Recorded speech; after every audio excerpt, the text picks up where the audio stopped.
We are your home theater and AV questions answered. This is AVRant. Want your home theater or AV question answered by Tom and Rob? Send it to question@avrant.com. Welcome to another edition of AVRant. I'm Tom Andrew, and I'm here with Rob H. This is AVRant. It's your home theater and AV questions answered. Not sure for how much longer that's going to keep on going on. Welcome to the North American trade war. It has officially kicked off this week. That's what's going on in political history, along with, oh my goodness, this past week. I'm not going to rehash everything. Yes, I'm sure most of the world is aware of all kinds of things. Not like you can point to anywhere in the world right now and be like, well, they're doing everything right, and that's the place to be right now. So, goodness gracious. Yeah. For Antarctica? I don't know. Yeah, I'll make it a little bit more just personal level, following on from the leak that I had last week. As I said, the leak itself, not nearly as bad as it could have been, thankfully. Sure. So drywall's all repaired, pipe is all repaired, access hatch is put in. The final painting isn't done yet, just because they were waiting for the final coat of plaster and everything to be done. And this was not in your home theater? No, this was out in my living room area. So yeah, didn't impact my home theater at all. So that was all fine. The little bit sucky part is, though, I've mentioned before, I do have floating laminate floor. That is an upgrade over what the original apartment was built. When the apartment was originally built, it was carpet. As far as what our strata insurance covers, they're like, well, anything that was the building's fault and therefore falls under strata responsibility, they will pay to put it back to original condition, but that would mean that any flooring damage would only go back to carpet.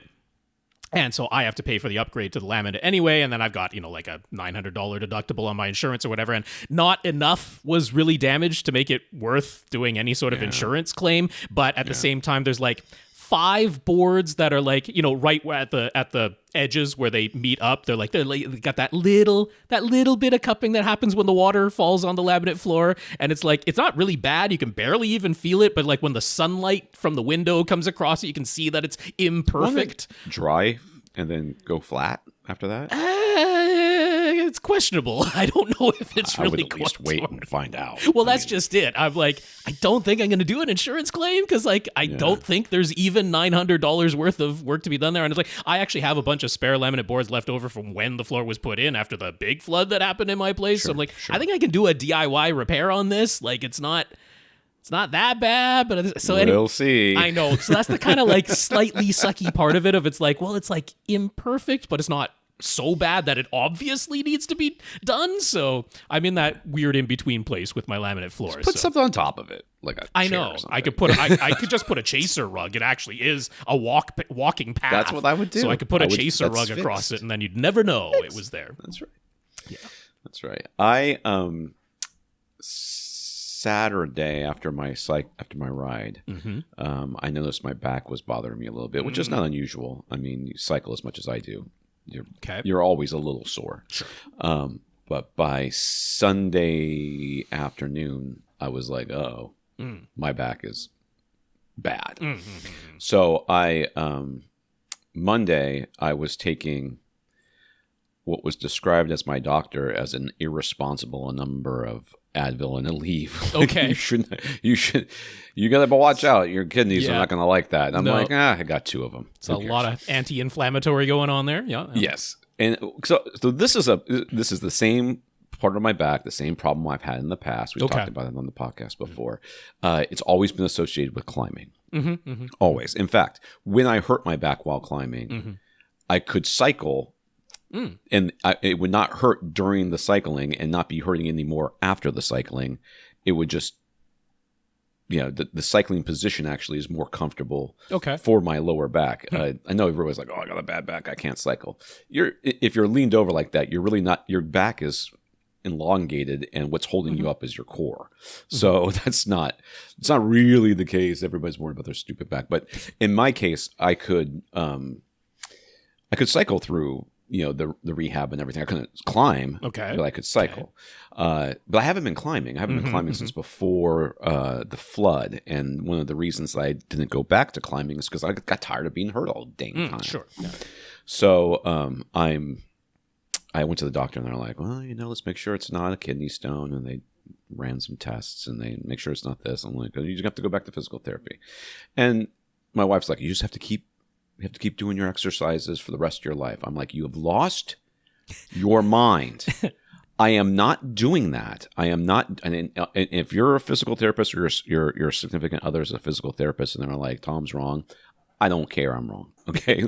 I've had injuries from climbing. I had this one time when my shoulder went out, and it was like a muscle weakness. That muscle had gotten damaged or something like that, and I couldn't. We call lock off, which is where you put your arm in a position and you hold that position. My shoulder would just release. I could not hold those positions, and they weren't particularly. I mean, they were climbing not too strenuous, or as everybody else calls it, frickin' hard. So, but in my case, I should have been able to do it no problem. My other arm was doing it no problem, but this one wasn't. And I went to physical therapy and I did a bunch of exercise, and afterwards it's like, yeah, you're done. And I haven't had a single problem with that shoulder since, because I strengthened that muscle. That muscle is now strong and I don't have to worry about it anymore. Apparently, it's not like I have to still do my physical therapy for my ACL recovery. That's all fixed, and I don't have to keep doing exercises for that. I refuse to believe that I cannot do they're strengthening the wrong muscles, or I'm doing the wrong exercises, because this is not working. It's not working. So I'm going to go back to physical therapy. Maybe it's not muscular. There are other things it can be. Maybe I need something else. But I've talked to multiple doctors. I've been to sports medicine doctors with the same problem. And I'm just like, this is really irritating, especially irritating because I quit cycling. I quit climbing, and I figured that would be it. So anyways, yesterday I took an irresponsible number of anti-inflammatories to try to knock out, because this is what happens. If I just kind of like take a couple of Advil, a couple of Aleve, and kind of try to power through the pain, it just hangs on forever. Sure. And but if I take a whole bunch and knock it down within a day or two, it'll take like 80% of the pain away immediately, and then it'll be fine. Not fine, but I'll slowly get back to normal after that. So today I am on half of what I took yesterday, which was irresponsible, and now it's probably still a lot. Sounds like it's not a tiny amount. Yes, so my back hurts. Is the short version of this is my back hurts, and I may not want to sit here for over 2 hours talking to you. While the world burns around us. So I will let you know, but you may see me leave this, just stand up and leave the room and go stretch or go do something. I mean, over here on the noon, I'm due for more medicine. Over here on the whole west coast of North America here, we've been having quite a few frequent small but frequent earthquakes going on. We've had quite a few going on there. So it seems like either the hope is this is releasing the tectonic plate tension little by little. The other possibility is this is just ramping up for the big one, which is supposed to come anytime. I mean, there's like a 3,000-year window, but we're right in the middle of that window. So any time now. So yeah, all sorts of things. I remember living in California and talking about the big one too. So we have hit spring here in February. Are we in March? March. We are in March. Yes, March. March 4th, for those of you that are wondering is why when we're not talking about this. The new Daredevil show. That's right. Yeah, I think it's coming out this evening. I'm very excited about it. I think it was it yesterday evening? This evening? I don't know when it was, but yeah, I don't know when. Around this time, we haven't seen it yet. No. We haven't seen it, but I could not be more excited for it. I'm going to be honest with you. But yes, we have got. I woke up yesterday when outside and my car was green, just pollen. Fun. So everybody's complaining about sore throats and I think I got a cold. No, you've been sucking down plant splooge for the last last 24 hours. Your throat hurts. It's just bad air. You'll be fine.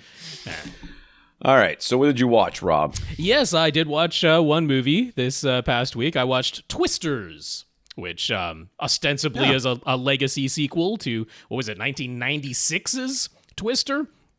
A highly overrated movie, in my opinion, and yet a fun welcome watch. to fight me on that. Twister, I always thought was a fun watch. It's fine. It's just people are like, "Oh my god, it's the best movie." No, it's not. No, it's not the best movie. But I mean, it was a disaster movie. It was well executed. I thought it was gave one of the earlier disaster movies too. Really, and it was a showcase for visual effects of that time. And you know what? Holds up reasonably well even today. That the original Twister. So Twisters absolutely does not require you to have seen Twister in any way, shape, or form. It's not exactly a remake. It's not really a sequel. It's just kind of like a name recognition thing more than anything else. And yes, also tornadoes in this movie. It involves tornadoes. Yes, they didn't go away from that. So this is starring Daisy Edgar Jones, whom I really, really like. I really like Daisy Edgar Jones. I find her fantastic. I like her a lot. Because I think I know who she is, but I'm not. Yeah. And also starring Glenn Powell, so hot right now, Glenn Powell. He's in His there. eyes are too close together. And I'm sorry. That's just the way. Oh, I do like her too. Anthony Ramos is sort of the third lead in this. And this is directed by Lee Isaac Chung, who probably would have directed several episodes of The Mandalorian and the recent Star Wars Skeleton Crew, sort of the most famous things there. So, yeah. I didn't... Yeah. Isn't he... Is he from Hamilton? Was he in Hamilton? Oh, I don't know. Am I? It's not out of the question. Yeah. Okay. For his role in the Broadway cast of Hamilton. Yes, he was the son. It was the son and also the... Anyways, he died a lot. Okay. That was his characters kept getting killed off. So we've got good actors. We've got a good director. Yes. It's not a good movie though.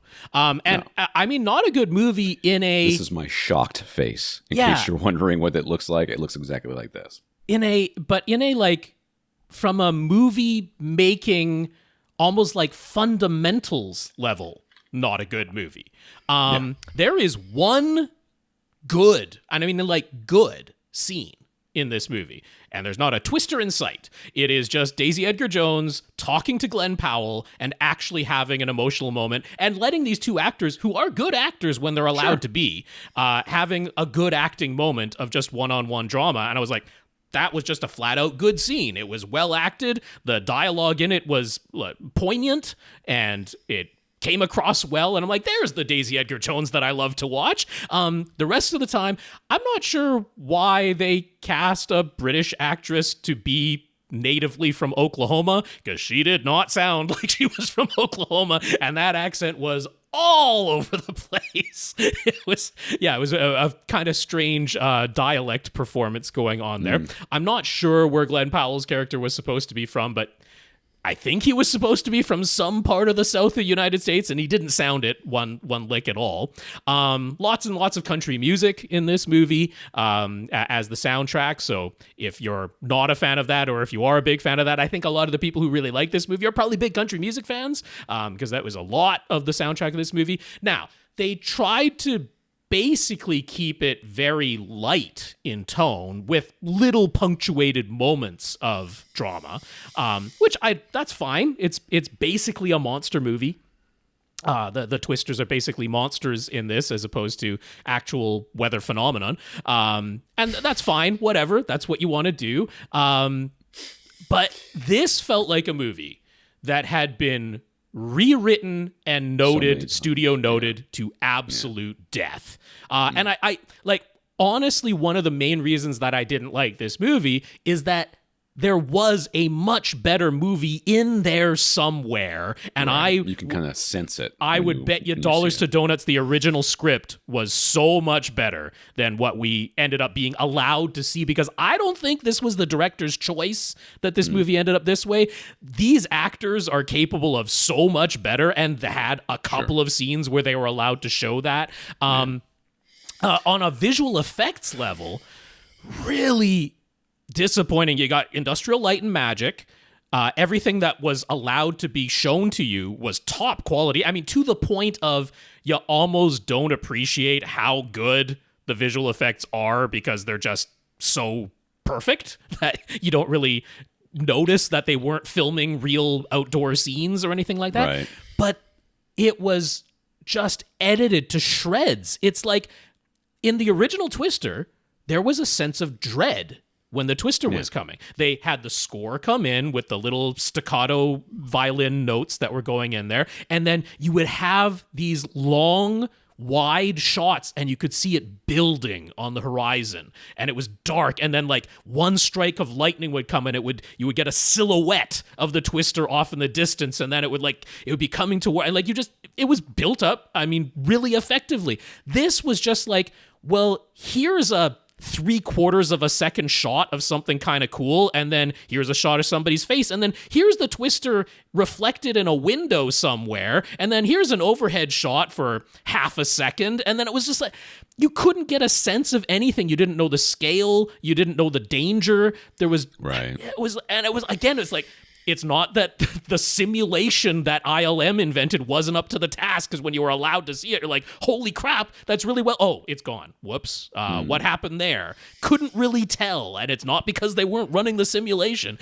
So really strange decisions throughout. Really frustrating of how much better this movie clearly could have been. Now, it was made plainly obvious that the people in charge, you are not allowed to mention climate change in this movie. They let one character mention, there seem to be a lot more Twisters than there used to be, and they seem to be more severe now. But then they're like, F1 through F5, it doesn't really mean anything. We just classify it based on how much destruction it was. It has nothing to do with size or speed or duration or anything. I'm like, well, that doesn't sound right. That doesn't sound, I know a lot about hurricanes because I lived through them, and it's not like afterwards they go, well, that was a category 5 because it destroyed this many homes. They're like, hey, that Cat 5's coming towards you, and it's because it's going this fast, and that's why you have to worry about it. Are these characters smart or dumb? Because there was nowhere in between, and they just have them rattle off some scientific language that was pulled straight off of Wikipedia, and then like, these are supposed to be really experienced storm chasers. 2 teams, right? You got the one buttoned down, totally scientific team, and then you got the cowboy team out there wahooing, and they're both supposed to be super experienced, and yet everybody's just like, yeah, whoa, tornado. Like, I'm like, what? what are you doing? And then they sit there and like throw some scientific words at each other for 5 minutes, and then they're back to like, blah, tornado. I was like, what the hell is going on in this like just clash of nothing fit? It was, it was really, really disappointing in that there was clearly so much better that was possible in this thing, and then it did not come together whatsoever. And I don't think it was the individuals involved. This was studio noted to absolute death. So there you go. That was Twisters. Not a fan. It's very hard from the outside to look in and know why a movie is bad. And I feel like, when you go back and you find like a really, really good movie, and then you kind of, if you read about like the history of it or whatever, the first script has so little to do with actually what you actually see, good or bad. You know what I mean? The first script, because you could tell different. This thing. There is a version of this script where it was a commentary on climate change. Like, what would make more sense? We're 20 years later, or 19 years later, or whatever it is, or 30? I don't know how many years later we are anyway from the original Twister. It's been ages, and it's like, why would you bring back this franchise? It's like, well, because Twisters have gotten worse and less predictable, and we need methods of fighting against them. And like this, it's all in there somewhere, peppered throughout this weird monster-fied script, but not allowed to actually go that way. And then there's some whole thing about like some space lasers, Rob. Everybody knows it's space lasers. There's some guy, like some rich guy, who's like swooping in and buying up the damaged property after it's happened, and he's somehow funding the scientific group, and it's bad for some reason, but I couldn't understand why it was bad exactly, or what it was they were doing that was in some way nefarious. It's just, well, she can't trust it. She got to go off with the cowboy guy for some reason. So it was really pieced together and weird. That's what I mean, like on a movie making structural basis. That's the part that was bad. Yeah. there were individual components that were way more skilled than what we ended up seeing. And then, last comment, I just had to say the sound, because you would expect Twisters, you would expect fantastic sound. This had the reverse problem of everything we've been complaining about. You could hear the dialogue clear as could be. Every voice came through completely crystal clear. This movie did not sound windy somehow. I'm like, how does Twisters not sound windy? I don't know what happened. There was like noise, but it didn't really sound like wind. And then everybody's voice was crystal clear, like they were speaking straight into your ear. I was like, it was really weird decisions in the sound. Like, yeah, you know, when the tornado's on top of a character, I'd forgive not being able to hear what they're saying clearly. And it should sound windy. I mean, we've spent, 30 plus years trying to figure out in the never-ending story what name he screamed out that window. Yeah, right. For 30 years, people have been trying to figure out what that kid said. And it's part of the whole thing. Yeah. Right? It's a windy, it's stormy, he opens the window, you can't hear anything, he screams something out the window, and then that's it. And I think you're right. I think that part, I mean, I've been in hurricanes, and they're loud, obviously, but tornadoes are supposed to be like a freight train coming through your living room. I mean, they're supposed to be loud. No, so that was missing. No cows flew by the camera. Very disappointing. No that's cows. Just stupid. And then that's stupid. You should have at least. It's called Twisters, so there should have been more than one cow. And then I'm gonna go out on a limb and say that if I'm setting up a radar system to track an active tornado, that the little radar solar panel looking things that didn't seem to have anything to do with radar, but whatever, they were the MacGuffin that you're setting up. If you can just tap your foot on the spike that's supposed to hold it into the ground while it goes into a tornado. Yeah. Probably not going to hold is what you're suggesting, Rob. I'm going to guess that if you just tap your toe on the top of the spike that looked to be about 5 inches long and it just instantly goes into the ground, that, maybe that radar panel is not going to make it. I've watched a Cat 4 hurricane in person. Watched a Cat 4 hurricane peel the roof off of buildings across the street from where I was.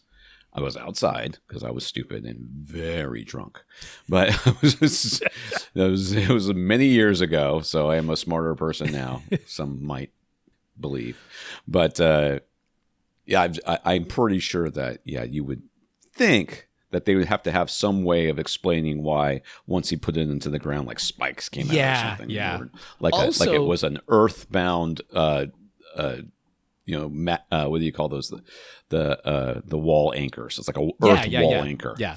And then also, strangely, for kind of being a romantic comedy in the midst of all this, because that's what they were trying to kind of go for, strangely sexless movie. Like, they're really, like, the two characters are unnecessarily close to each other and kind of doing the cutesy face looking at each other, but no heat. It's like, okay, I was just kind of missing this. And then the whole message, the actual the two scenes in this movie that were actually good, and I was hoping you'd finally get the payoff for that, because she's been through the tornado at the beginning, she was all storm chaser, and then something horrible happens, as you can imagine, in the beginning, and then she's kind of gun shy, and then she learns, because she has to help other people, she figures out, finds her metal, finds her steel, is going back there, but it's like, but the thing that she was damaged by was the loss of her team. That's the emotional trauma. And she expresses it really well in the best scene in this movie.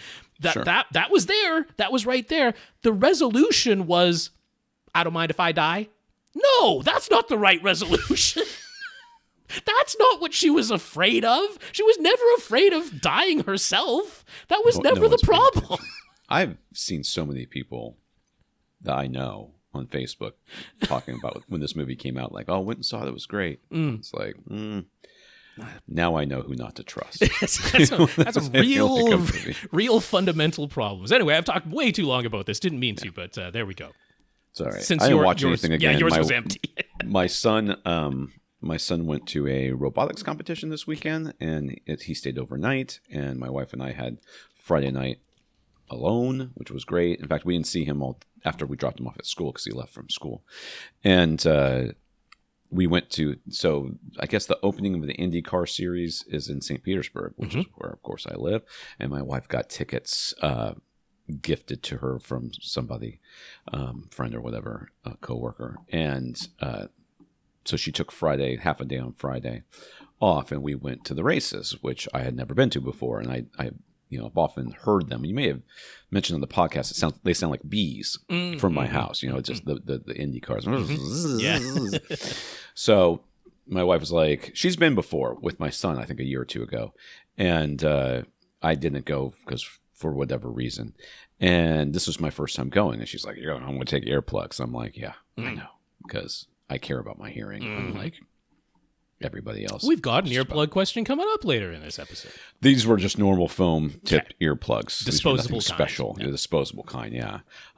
But unlike, so I've worked in a construction, an industrial setting where you had to wear earplugs, and I have learned how to put earplugs in, earplugs in properly. Most people do not. You can tell because they're sticking halfway out their ears, and it doesn't. That's not. They go right down there and basically tickle the eardrum if they're in there. That is exactly how far I had them in, and it takes a little while getting used to how to do that. Yeah. But once you get the knack, it's not that bad. But so we went and saw it for an hour or so, and I was like, okay, I've seen it. And so for those of you that are like, oh well, this and that, I don't know. I literally do not know what I'm looking at. Like we were walking by the pits and they were working on cars. I thought that was very interesting. We went and sat in the stands where there wasn't anybody because it was Friday and not the big day, which is a Saturday or something. I don't know. Sure. It definitely wasn't Friday. So we were watching a qualifier for something and cars were going past us and making a lot of noise and then stopping in the pits, to get their tires changed or whatever. Nobody seemed to be in a huge rush, I'll be honest with you. Okay. I expected, they... like in the race, they run around, I think. And this was a qualifier. No, I mean, qualifying, they just take the lap time, so. Right. No real big rush, yeah. Right. So, they did their little thing, and then one guy crashed, and it's really weird. So there was a screen, right? The micro LEDs. Probably weren't even that micro, because they were so far. No, I don't think they're micro LED. I think it's just an LED screen, yeah. LED screen, far away right? from it, yeah. Yeah, and so I'm watching the crash, and to me, they're like, oh, well, you can see he went in too fast, and he wasn't able to. I was like, kind of just looked like he ran right into the wall. It almost looks on purpose, to be honest with you. But so I don't know what I'm looking at, and that's understandable. That I was there for about an hour, watched the qualifiers for this one race, the first qualifier, I guess, and then and I was like, okay, I saw enough of that. That was a thing I did. I did it, and it was interesting.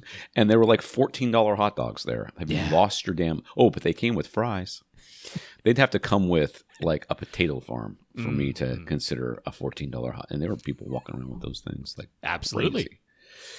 Crazy. That's what you're there for. Yeah, I guess. And the hats. $35 hats. You've lost your mind. I'm not paying that. So neither of us was super impressed with what we saw this past week. That's right. Let's thank our listeners of the week. Well, we haven't introed the podcast. Let's intro the podcast. Intro the podcast first. Why not? This is AVRant, the podcast that answers your home theater and AV questions. To get your questions answered, all you have to do is ask. You ask by emailing us at question@avrant.com. You go to the website and comment. You can find our shows, our show notes, which include our links to products and articles we'll be referencing, as well as our Flickr album, where you can follow along with the pictures. We have older shows there, just everything you expect from a website of a podcast. Sure. Facebook.com/AVRant podcast, YouTube.com/AVRant, where you can see our live recordings. Also, the albums will be in there. I mean, the pictures will be in there. That's right. As well in the video. Interspersed as we are referencing them. Contact Rob directly, rob@avrant.com. His socials is @FirstReflect. I'm Tom at avrant.com. I am on Blue Sky. That's right. And now the podcast is automatically posting. I just found this out last week. I was on the call with Rob. I'm like, oh, look at, I can automatically post to Blue Sky. And so now it automatically posts to my handle, which is Mr. Namas, MR. I think I'm your only follower. No, my wife follows me too. Shut up. Okay, good for you. If you missed it, Mr. Namas, MRNOMAS. That's right, like Thomas with. Or you can find me and look at who I'm following, and you'll find him there. with his AVRant logo and everything. That's right. I did get the AVRant logo in there. I didn't get the background you had. I don't know how I was just using my phone or something. I don't remember. I don't care. Thank our listeners of the week. To become a listener of the week, to support the podcast in some way. One of the ways you can do that is going to avrant.com. Click on the Buy Us a Cup of Coffee link and send us a PayPal donation. And this week, we want to thank Jonathan for doing that. Thank you, Jonathan. He did indeed. Thank you, Jonathan, for the PayPal donation. We very much appreciate your financial support. If you want to become a monthly contributor where you every month some money will be taken from your account and given directly to, well, most of it directly to us. You can go to patreon.com/AVRant podcast. We currently have 130 patrons, which is down 3. It is. At the beginning of the month. The month just changed. Yeah, that is patreon.com/AVRant podcast. If you'd like to sign up or re-sign up for an automatic monthly donation, maybe some people's credit cards expired. Maybe some people heard our past few episodes and are like, I'm out, which we would also understand, honestly. Wouldn't be that shocking. But I'm betting at least one of those was just a credit card that expired, because that happens at the beginning of every month. So a big thanks to our 130 patrons who are holding strong there. And we'd welcome back anybody who accidentally stopped financially supporting just because of credit card expiration dates. Yeah. We also got notes of gratitude for keeping the podcast going from Sasi, Stefan, Jonathan, Jason, and Toke. Toke? Or Yep. Toke? Nope, just Toke. Toke. Okay, thank you. Yes, indeed. I'll say the names one more time. Sasi, Stefan, Jonathan, Jason, and Toke. Thank you very much for your notes of gratitude and encouragement. We very much appreciate them. And a big, big thank you to everybody who continues to listen and send in your questions. In the news, the 97th Academy Awards ceremony was held this past weekend. I had a lot of people asking me if I was going to watch it, and the answer was I don't have a way to watch it, I don't think. But even if I do have a way to watch it, which I don't know if I do, Hulu? I don't care. Did you have Hulu? I did have Hulu. I Then could you have watched it, and I did not. Well, that was one of the fun stories, is that you could have watched most of it because they cut it off at the scheduled time and did not bother with the overrun time. And so the Best Picture award people didn't see on Hulu. Oops. Yeah. Why would anyone want to see that? Well done. And Nora was the big winner. I don't know anything about that. Took home 5 Oscars, including Best Actress for Mickey Madsen. Mikey. Mm-hmm. And Best Director, Best Original Screenplay, Best Editing, and Best Picture. Yeah. So, Nora. What was Nora about? I don't really know. I haven't seen Nora. So, yeah, I heard it's got a In lot of true swearing. Academy Awards tradition, the one that won is some movie that no one will ever see. No. I mean, everybody who's seen it had high praise for it. But yeah, all I've heard about it is that it has a lot of cursing. I'll be disappointed if it doesn't. I'm going to watch it at some point. And if it doesn't have tremendous amounts of cursing, I'm going to be very disappointed. In the history of things that are irrelevant, the Academy Awards for me has been one of the just right there at the top of the list of things that are irrelevant for everybody my life. was making the comment how Demi Moore was also nominated, kind of surprisingly, for her performance in The Substance. Not because it wasn't deserving, it absolutely was, but just because The Substance was classified as a horror movie, and people were like, the Academy Awards horror movies never get Academy Award nominations, and everyone was like really happy that The Substance did get some nominations, including Demi Moore's performance. Kind of weird that didn't also have a nomination for oh god, I'm looking at her face in my mind and I'm forgetting her name now. Margaret Qualley, the absolute I definitely wouldn't have thought of that name.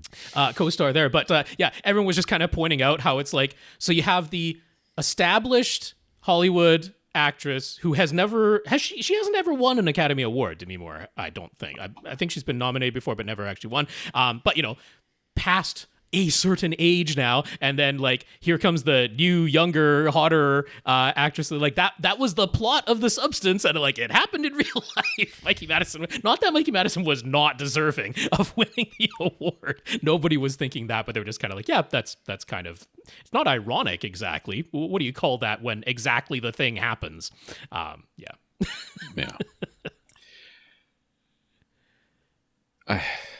I don't like elitism in any of its forms. Sure. That's just what it comes down to. I don't like elitism. I don't like when people are like, oh, you only have X speakers, or, oh, that's your TV is this, or your TV is that. I'm like, I don't care. I don't care what you have as long as you're happy with it. I may say that your TV is too small or too small for your viewing distance, but I don't care what TV you have or how you have it set up most of the time, as long as I don't have to watch it. But and in cycling too, there's just so much elitism in cycling. I just can't stand it. And the Academy Awards is elitism. It's all it is. I mean, it's just elitism. I actually kind of think one of the reasons that they haven't been doing so well for like over a decade is that they kind of let some of the elitism go. Because I think part of the allure of the Academy Awards was back in the day, you didn't have ready access via social media where you could just talk to celebrities. And it was kind of like, this was like the one time a year when you saw lots of celebrities all together. They're all dolled up, they're all glammed up, and you didn't get to look at celebrities nearly as frequently as you do now, and they weren't as like everyday human as they are now, and they weren't just chasing after social media clicks like they are now. I mean, the Academy Awards themselves, just chasing after social media clicks, and I kind of feel like it's the like de-elitisming of it. The Instagramification. Yeah, just like it's all too accessible and run-of-the-mill now. And it's like, no, it kind of used to be, it's like you're getting a glimpse behind the curtain before, So everybody wanted that. And you get a little peek into Hollywood and all its glamour, and that's all just gone now. So I think that's part of the problem. They should be more elitist. That's my claim. Anyway. Yeah. That's dumb. Dune Part 2 took best visual effects, beating out Kingdom of the Planet of the Apes, which should have won according to Rob. Yes. And also best sound, which Rob also says it deserved. Yeah, so. Dune Part 2 deserved the best sound, but visual effects, not that it really matters because both of those movies were done by Weta, so Weta won regardless. Yeah. But Kingdom of the Planet of the Apes, not necessarily the bestest movie even within that franchise, but the visual effects should have won the Academy Award. The scene where the orangutan gets stuck in the river water, like none of that existed. That was 100% computer generated, and it was amazing. That one shot alone should have won the Academy Award. So yes, Kingdom of the Planet of the Apes was watched half of that movie. Okay. I watched half of a lot of movies lately. Yeah, it seems to be seems to be my thing. I can't finish anything. The Brutalist, which is a movie that you will not be able to get me to see. Okay. There's just no chance that I'm going to go see a movie that is about architecture and has a break in the middle of it. I had somebody. No, wait, wasn't that Megalopolis? I think you're thinking of a different movie. The Brutalist is about the Brutalist architecture guy, isn't it? Adrian Brody. Well, that's architecture. It is architecture, but that's not the one that had the break in the middle of it. It was Megalopolis that had the break in the middle of it. The Brutalist had a break here. Oh, I know it did because somebody texted me during the break and said, I am halfway through this fucking movie. That's okay. We can put a beep in after. We can edit. This isn't going live. Halfway through this movie. It finally happened. How many years have we been going? I mean, not since the Liz days has there been a beep on AVRant. This is fantastic. Dang it. You were quoting someone. It's all right. It's a quote. Halfway through the movie, and I still don't know what's the point.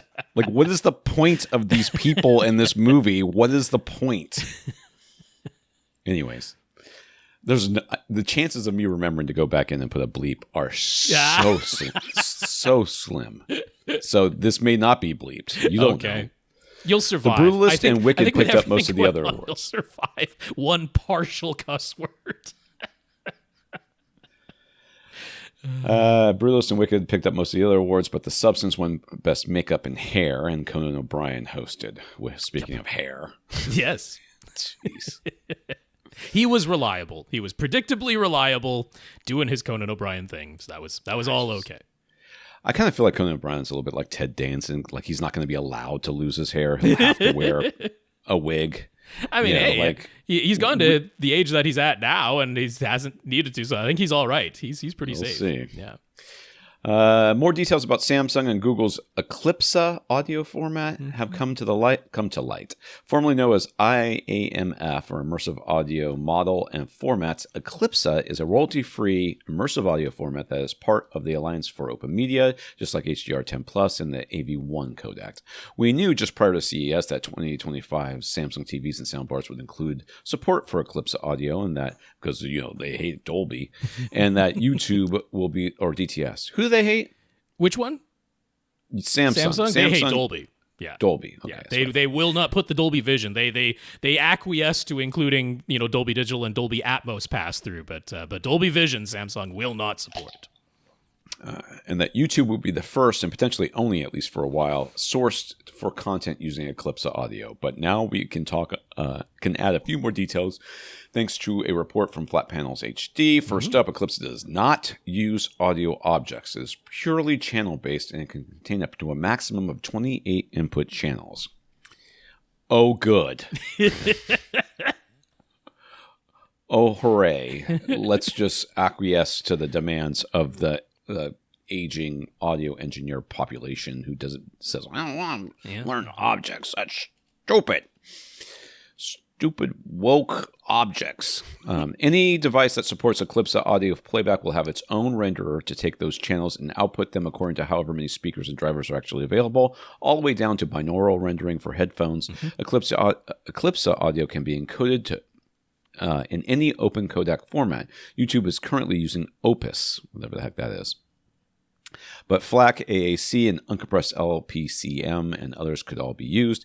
Android will include OS-level support starting with Android 16, so any devices running that OS will be able to support Eclipsa audio. That's where I definitely need it, is on my phone. And Samsung was not the only TV brand on board. TCL and Dell also showed working demos, and Hisense, Sony, Philips, and LG all have voiced support. That's worth. We support this. Huh? We're not going to do anything with it. They might have the latest YouTube app. Good for them.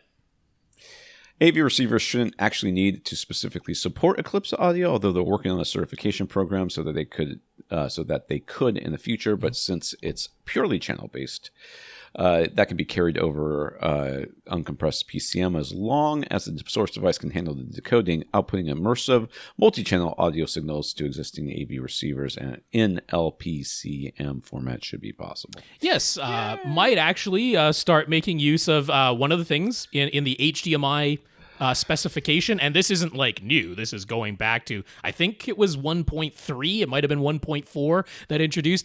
You can have up to 32 discrete channels of PCM audio carried over your HDMI connection. So 28, no problem, fits within that just fine. And less than or equal to. That's right. That's right. Comments from our listener, because we got one. Nathan, since we talked about the SVS SoundPath isolation feat and methods for trying out dampening and decoupling with DIY methods before deciding to purchase, he wanted to suggest industrial anti-vibration pads that are meant to go under things like washing machines and dryers, something I've long recommended on AV Gadgets. So not these particular ones, but I have recommended other ones. They're nothing fancy to look at, but they're like $12 for a pack of 8, and they totally work in this experience. So it's a low-risk trial or potentially a finished, inexpensive solution, as long as you don't want something that looks as good as the SoundPath isolation feat. Yeah, I mean, these aren't like hideous. They're just little black round pads, so they don't look that bad at all. Recommended were like square. These come in square as well. You can have round or square, and $11 or $12 for a pack of 8. So you can do 2 subwoofers if it's got 4 feet per sub. Those subwoofers that have the 6 feet, you might need to buy a package each. But there you go. Ooh, it's certainly not breaking the bank. Some extras. It's not breaking the bank. Yeah. Okay, here. Questions. Bob in the Philippines. It was 8 years ago already when Bob decided he wanted a new home theater system that can handle 4K. It was a tumble down the rabbit hole. And researching and understanding all the latest tech at the time took way more time and effort than actually buying everything and putting it together. But that just meant the research had been worth it, right? I would say so. Research twice, we'll find out.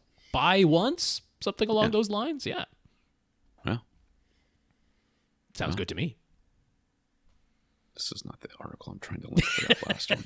I'm trying to find the article. How to on the right here on the anti-vibration feet. Going back to our comment just moments ago. Yep. Okay. So we went with the SVS Ultra bookshelf based set of 5 speakers along with SVS 2000 series subs. That was all powered by a Denon X4200 W receiver connected to a 65-inch LG OLED TV. His sources were an NVIDIA Shield and Apple TV 4K, and honestly, nothing has really changed since then. It's been a great system. It is a great system. That's a darn nice system. That is well put together. I am not surprised that it has served you well for many years, and you're like, yeah, I don't really need to upgrade my speakers or subs or that OLED TV or even my AV receiver. Yeah, well done. Well done. So at one point, his LG OLED required its power supply be replaced under warranty, but other than that, everything has been reliable. But just recently, his Zen receiver started shutting down and going into some sort of protection mode with the blinking red light. It seemed to happen about 30 minutes into any movie or show, and Denon said it was most likely a short circuit in the speaker wire run somewhere. But Bob disagrees. He thinks it must be heat related. Well, I mean, we can pause there for a second because we're on Denon's side on this.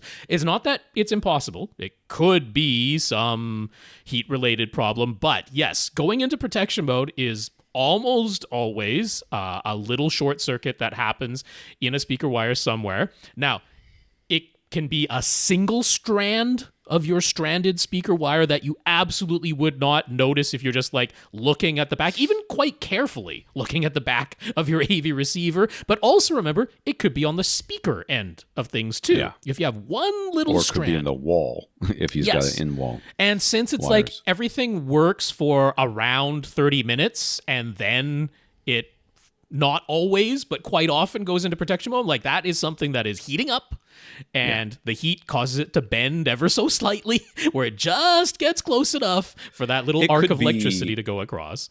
It could also be a something that's laying across the speaker terminals, including like a little bit of spider silk, which you would never see with your eyes, and even if you threw a dust cloth across it, wouldn't necessarily get it. Like one strand of spider silk can be enough to cause just enough of a short circuit to trip that protection circuit. So yes, we're on Denon's side here more often than not. And it's like, we're not saying, okay, every time I turn my Denon receiver on, it just poof, automatically turns itself off, or it's turned itself off one day and never came back on. It's like, nah, this really sounds like this is one little strand, one little bit of spider silk. And don't forget, it's not just necessarily on the back of the AV receiver where all the speaker wires are plugging in. Every single speaker end is another place where that can happen.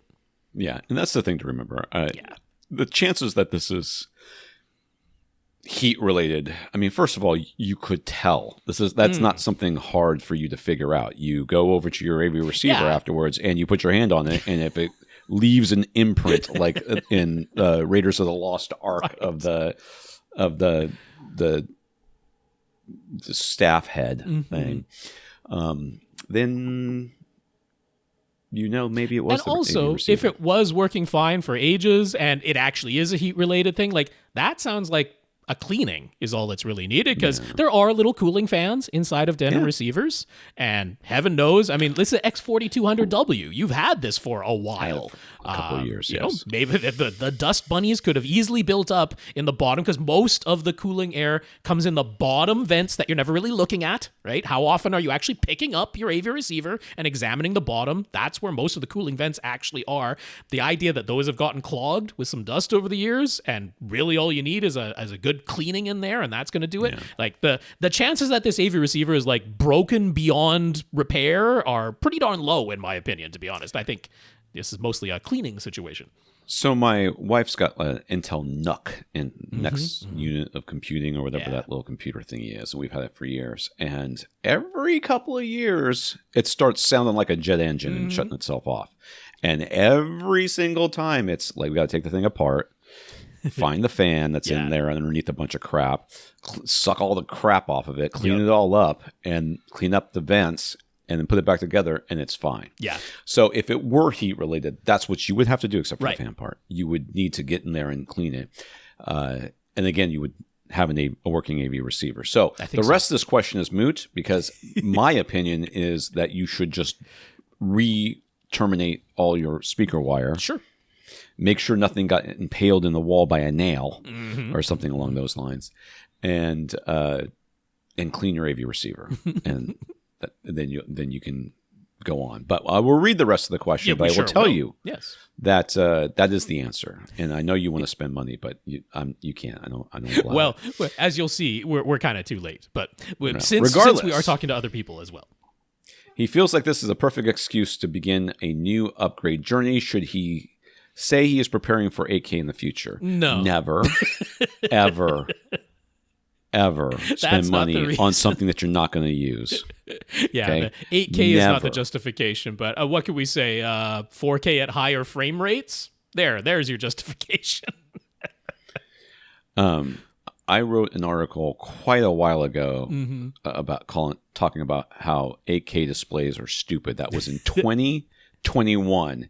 It is no less true in 2025 than it is in 2021. You mean you're not worried about HDMI 2.2 and its support for 16K displays, Tom? No. You don't have the FOMO about the 16K displays and HDMI 2.2? I don't have the FOMO about the 8K displays. I don't have the FOMO. I barely have FOMO about 4K displays. If you could give me a 1080p display with HDR and somehow save me money over a 4K display with HDR, I would buy it in a second. Yeah. But that's just me. So he went ahead and replaced his Denon. He was looking for an excuse. He's like, I've had all of this well-working stuff for too long. I got to change it up. I got money burning the hole in my pocket, trying to get it before the tariffs kick in. He went ahead and replaced the Denon X4200W with a new Marantz Cinema 50 receiver. He's still using his 5.1 speaker configuration. So the Marantz has 4 amplifier channels left over right now, and he uses 2 of them to power a pair of Dynamo speakers in the Zone 2 setup for podcasts and music. Perfectly reasonable thing to do. So now he wants to know, do we have any setup recommendations for him given his current setup and having just added the new Cinema 50 to power his system? One setting that he wants to know about in particular is the speaker impedance setting. Heard us say earlier that should be left on the default 8 ohm setting no matter what, even though the Marantz's own instructions say to manually change to either the 6 or 4 ohm setting if any of your speakers are rated lower than 8 ohms. Yeah, that's the same thing as when insurance companies say, or the instructions say, you can't remove this tag off of your pillow or the mattress, something. The mattress tag. Yeah. And that you should base your chosen setting on the lowest rated impedance of any of your speakers. So can we explain why it's better to just leave it 8 ohms regardless, and then any other setup tips we might have to get the most out of a AV receiver? To start with, that 8 ohm, 6 ohm, 4 ohm crap. Remember, we just had a guy with the ski lodge. I refuse to call it anything other than a ski lodge because that's what it is. Well, it's just easy to reference and everyone knows what we're talking about as soon as you say it. Yeah. So the ski lodge guy, he had set it to 4 ohms because he had some 4 ohm speakers in there. What all that setting does is assume that your speakers, because they are 4 ohms or 6 ohms in your case, since you've got more than one setting, might be drawing more power than the AV receiver can. Specifically current, specifically amperage. Yeah.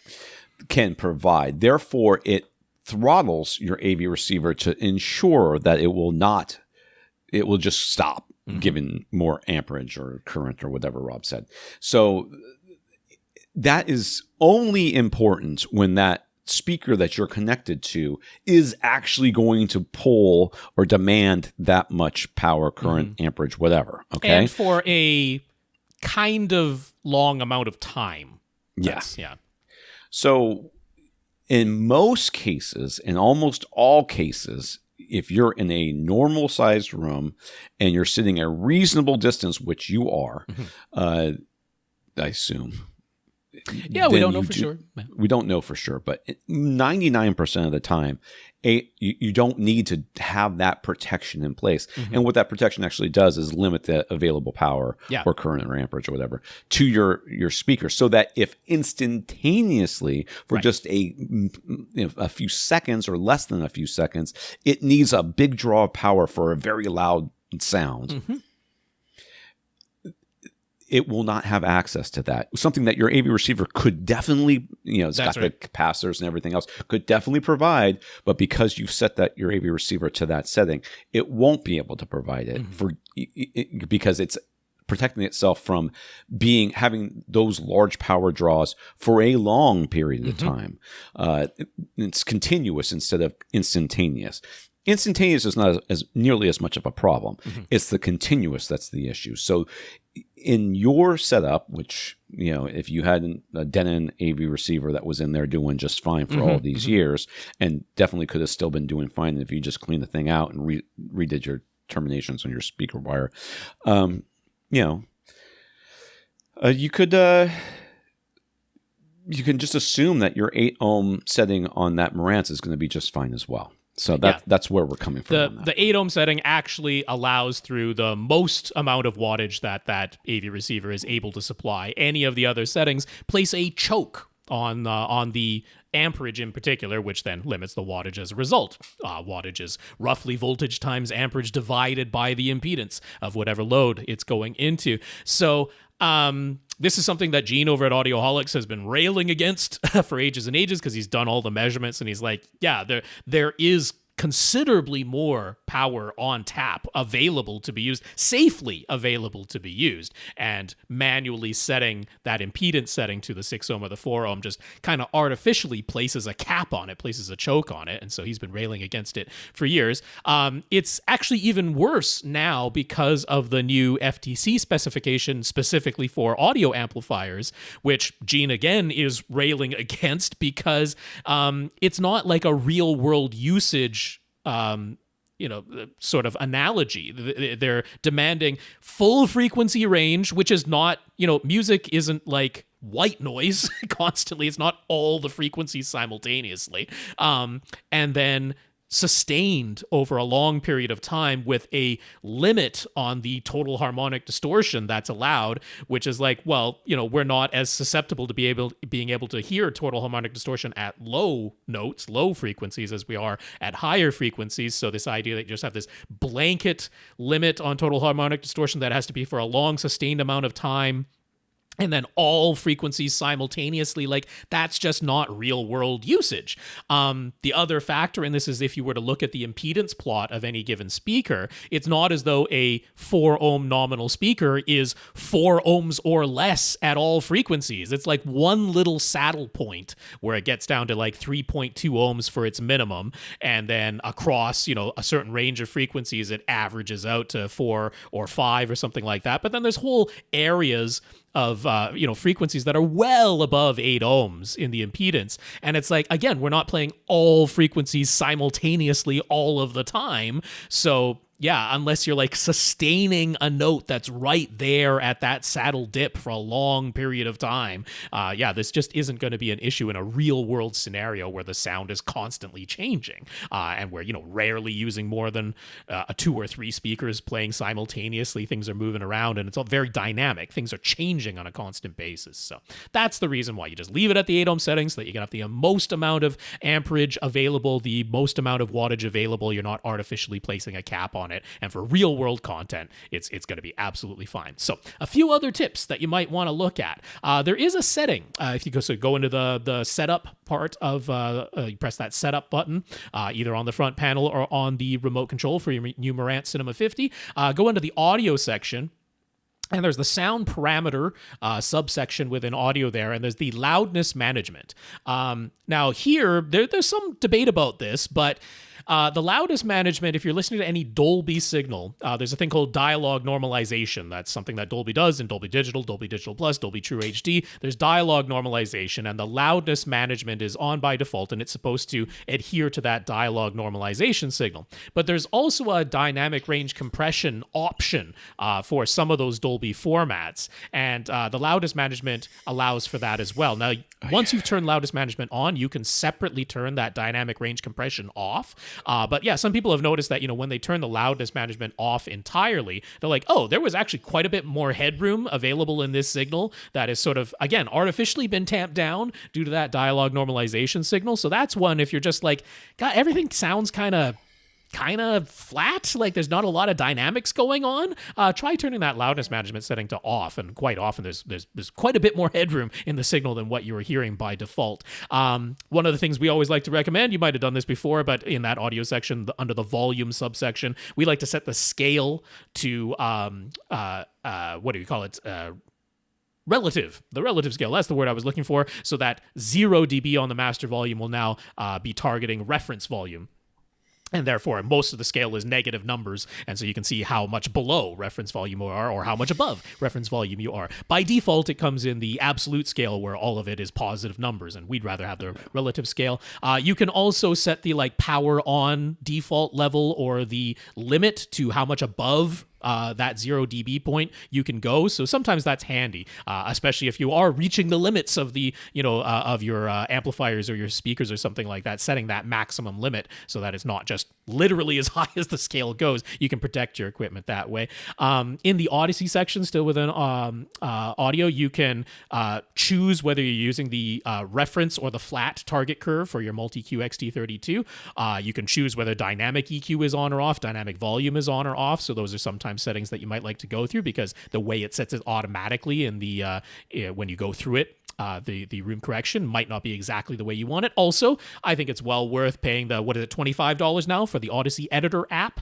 I think that's well worth having. You also have the option in that Cinema 50 if you want to pay hundreds of dollars to have Multi-Q X or to have Dirac. Those are available to you, but I think the Odyssey Editor app is the way to go. That's the high value one.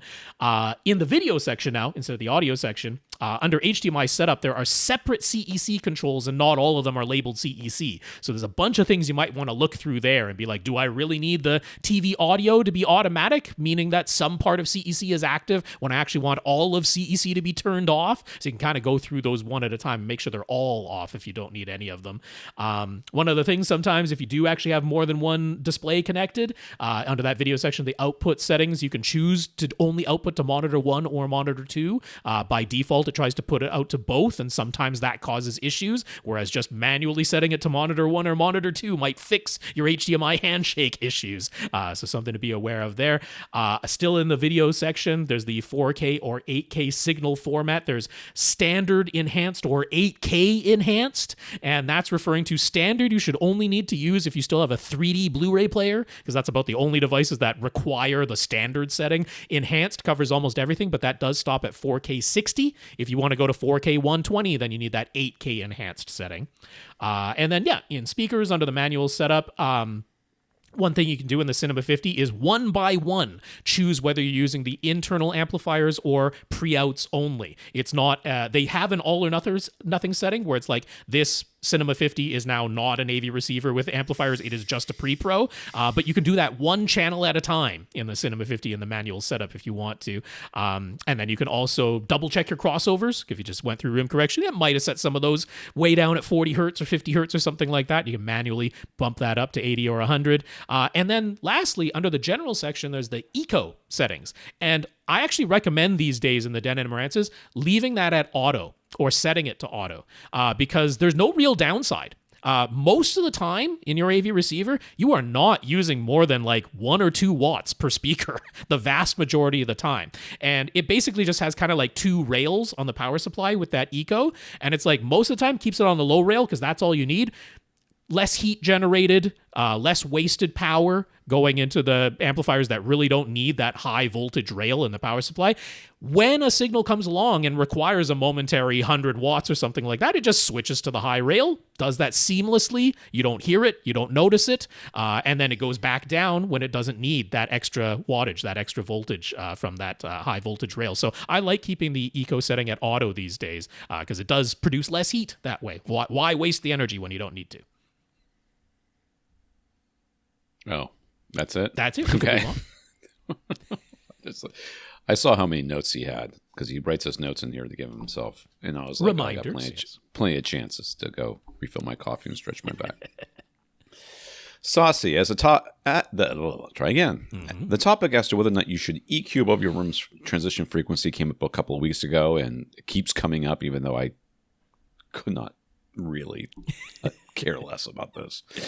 There seem to be many reasonable and knowledgeable sources who mostly agree that trying to EQ above the transition frequency can often do more harm than good, but is that actually applicable advice across the board, or more like the general purpose advice that is safer to give out to the largest number of people? That second one. Yeah. The second one, yeah. Mm-hmm. Simply put, why shouldn't he allow Odyssey or Drac to run full range, especially if he is using speakers with wide, even dispersion and he has acoustically treated his room?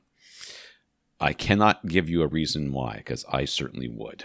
So yeah, I mean, the main reason is that there are still many people who ignore the instructions and don't understand what spatial averaging is, and they do take more than one microphone measurement, but they're all in a cluster within inches of each other, or they never move the microphone and they just never move the microphone, run it 3-5 times or whatever it is like that. And if you do that, and there are people who do that because they ignore the instructions and they don't really understand what's going on there, then yes, you can end up where that one spot, the only place that you measured, is kind of, I mean, I won't say over-equalized for that one spot, but that's the one spot that's been highly, highly equalized to the detriment of every other location, including the 2 separate locations of your just one person's human ears if you never moved the microphone from one position. And so that's the scenario where, yeah, you can do more harm than good.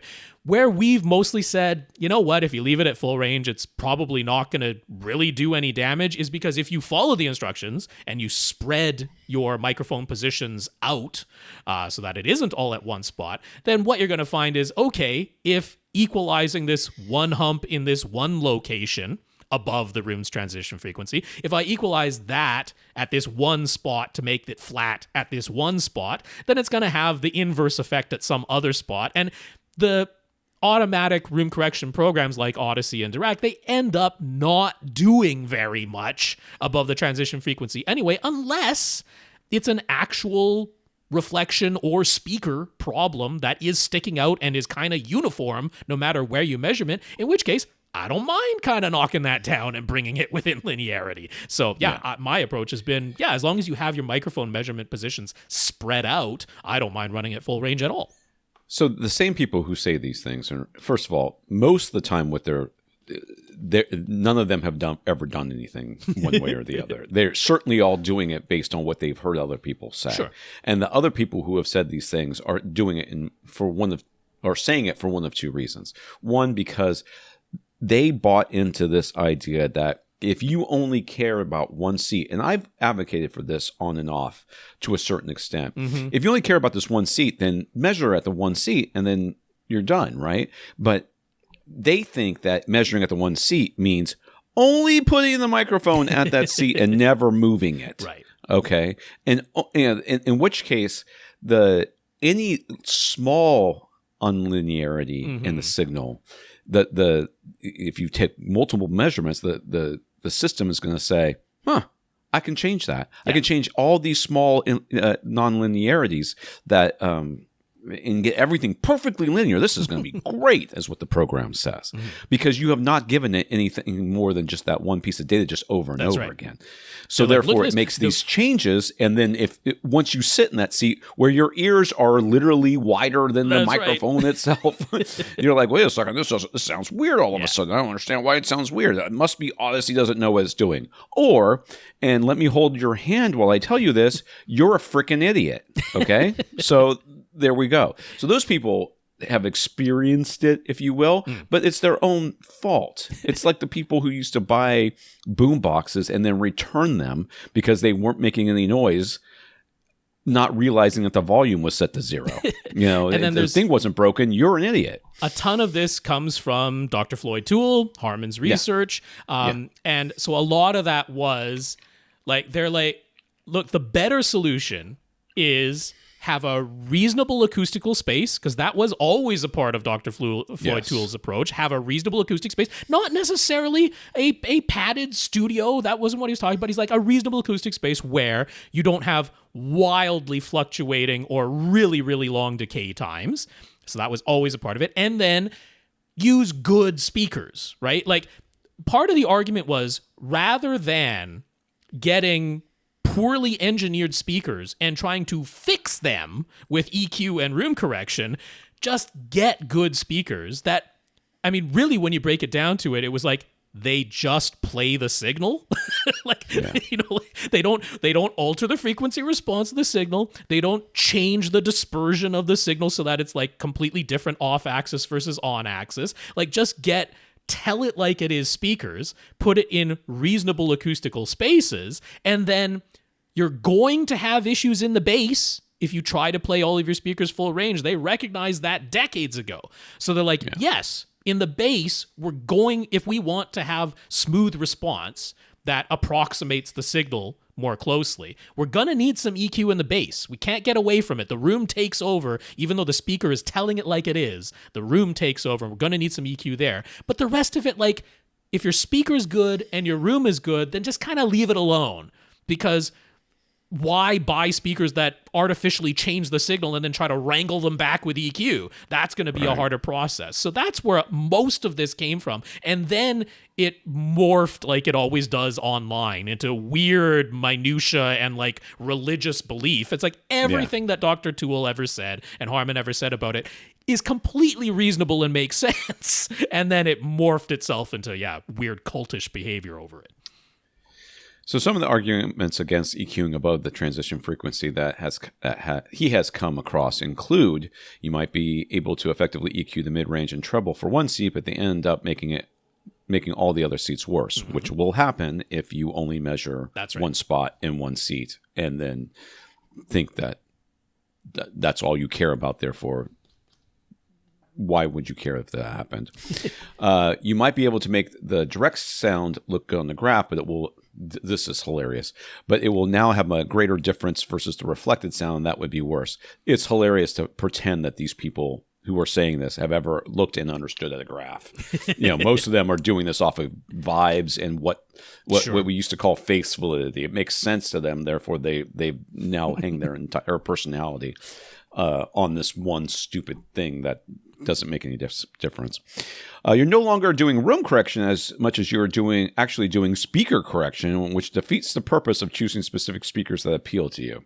Again, as Rob said, if the speaker appeals to you because of how it sounds, and then you're applying room correction to it, I mean, you always are correcting the speaker. Yeah, I mean, I actually agree with that one. It's like, if the reason you chose this speaker is because it has a really tipped up treble or a really rolled off treble or a really prominent bump at some point of the vocal range, then that's going to be pretty universal. Across all seats, something's going to show up and it is going to EQ that out. So I kind of agree with that. If you're specifically choosing a non-linear speaker, then you're kind of defeating the purpose of having made that choice. So that one I actually agree with.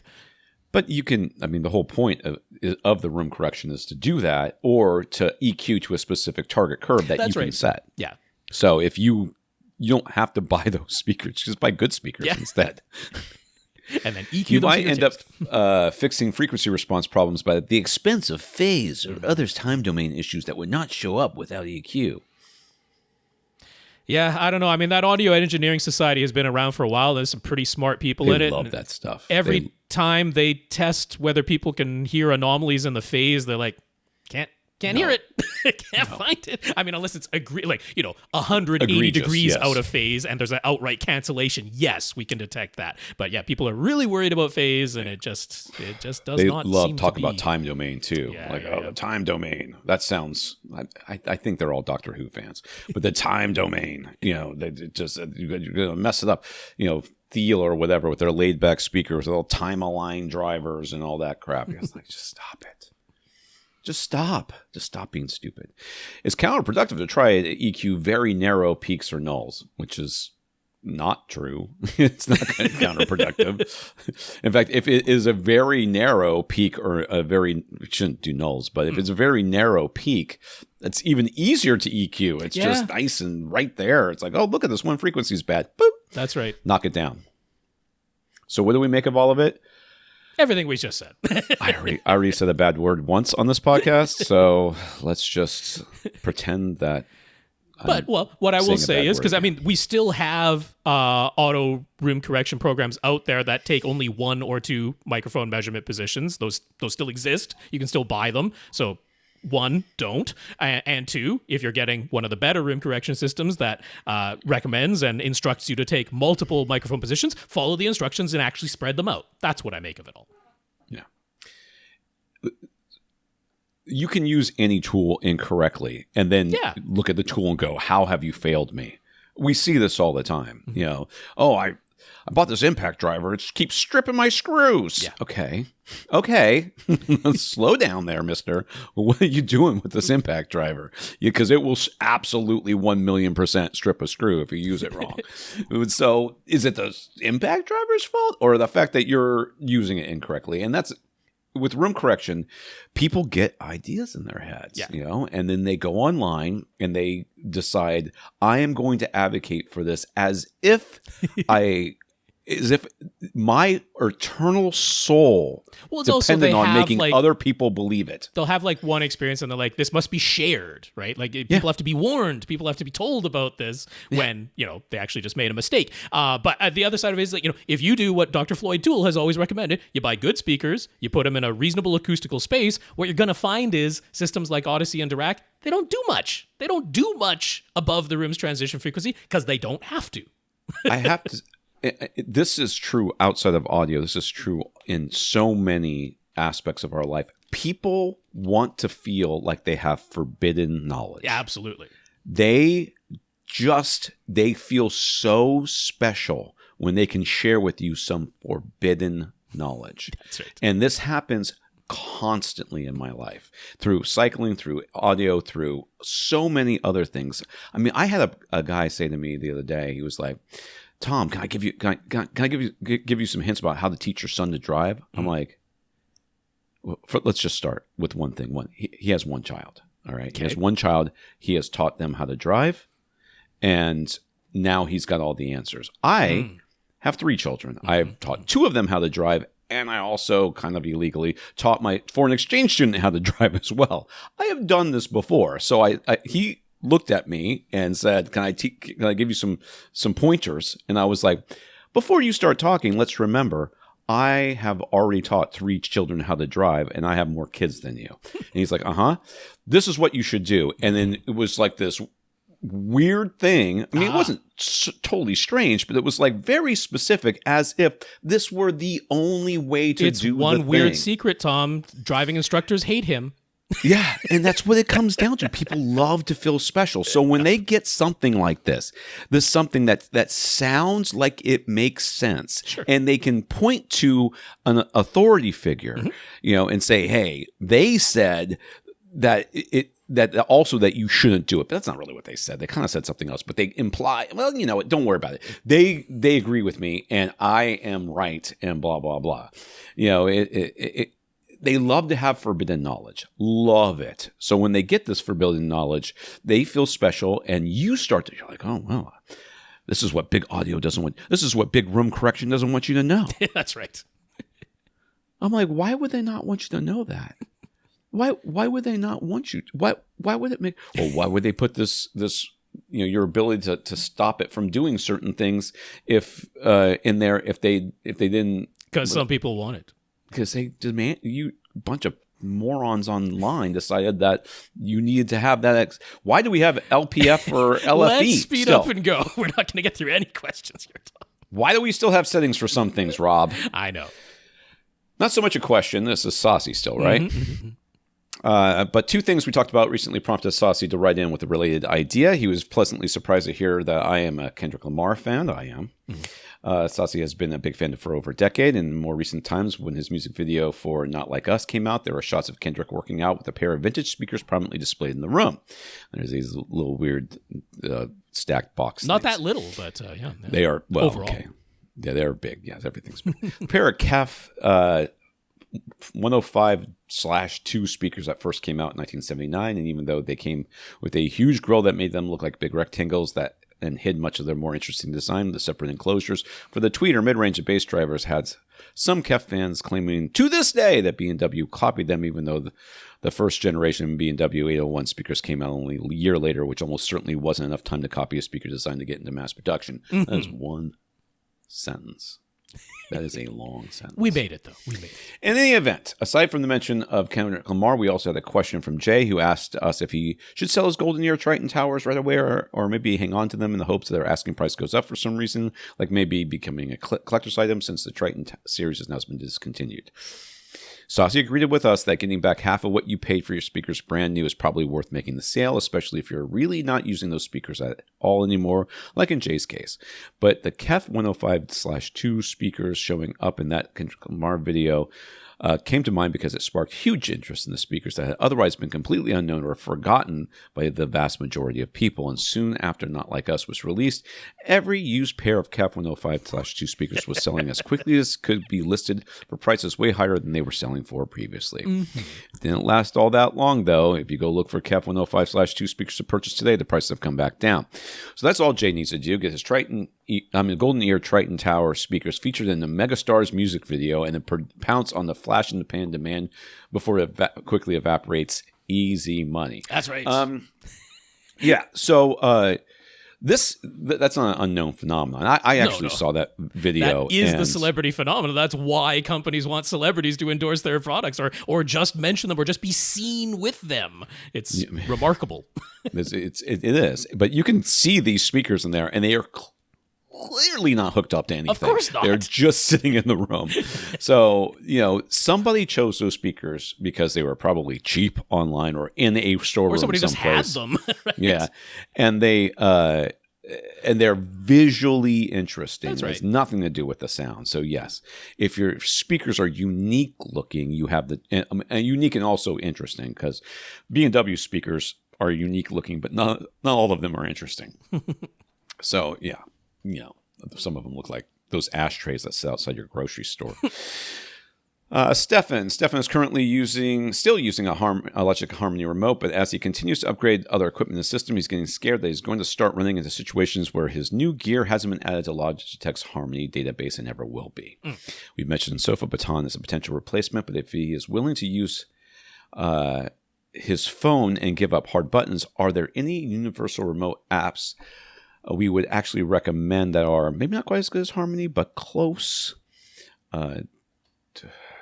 There's I see that you have two listed here, and one of these is one that I have done in the past. I am sure. sure. I don't remember which one it is. Yeah, it's probably Rumi. Rumi is maybe the most well-known of the app-based universal remotes. It is good. It's a nice, slick interface. It's got a huge database. It works well, but it is Apple only. So you have to be iPhone user or iPad user, or in fact, these days, even an Apple Watch user will work. It works off of a Mac computer as well, but it's Apple only, the Rumi remotes. So Android users, Windows users, it's not going to be the solution for you there.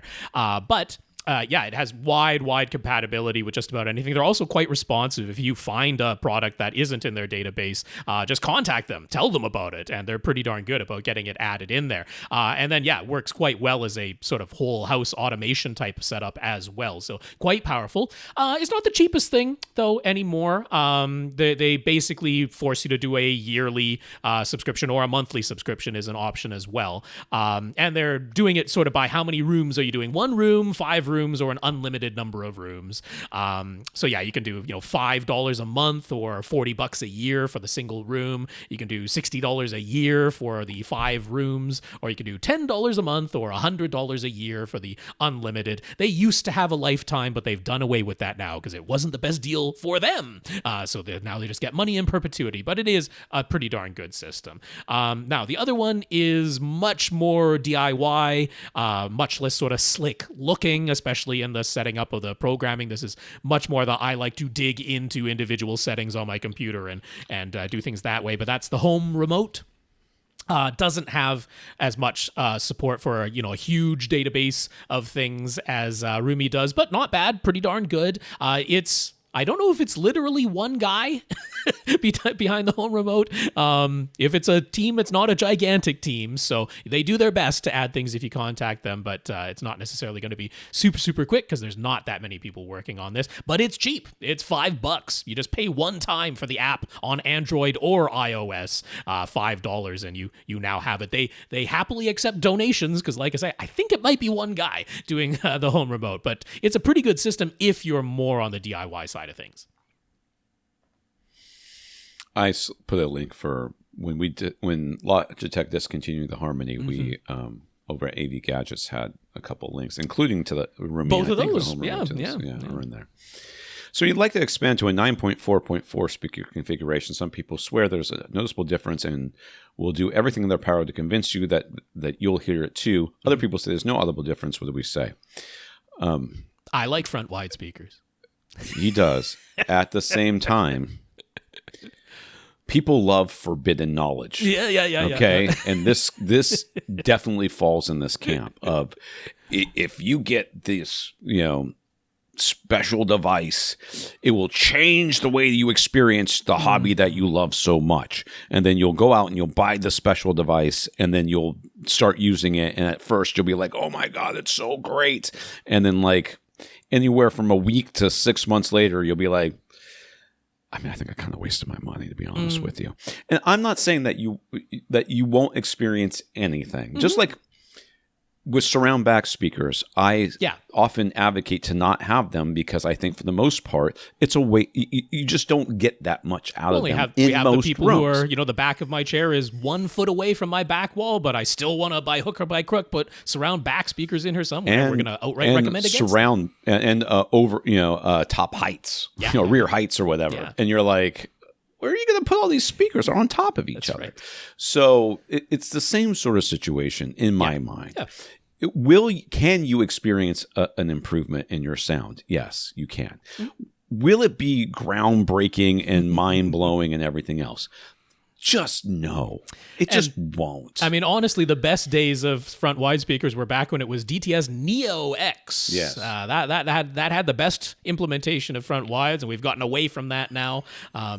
Even I, the front wide fan, I'm going to say it's not as good as it used to be, honestly, as far as front wide implementation goes. So look, if you are someone who let's say gooses your channels other than your front channels so that they are more noticeable, nothing wrong with that. You can do that. If you're just someone who, keenly notices when there's sounds coming, or if you're the person who's going to walk up and put your ear right next to the speaker and you're going to be like, hey, it did make a sound and that's enough to satisfy me. Then I'm not going to say it's completely inaudible. I don't think it's completely inaudible. At the same time, if you were like, money matters more to me than front wide speakers, I'm like, yeah, that's the right decision. That's absolutely the right decision to make. You can do 5 speakers.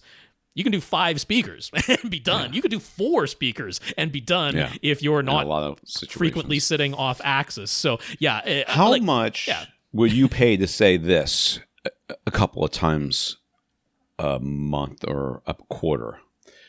Oh, I heard that speaker. Yeah, neat. It's exactly, how much is that worth it? That's right. You?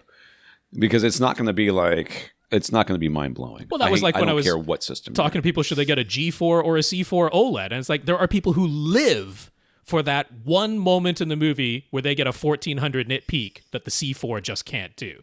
And I'm like, the rest of the time, they look the same.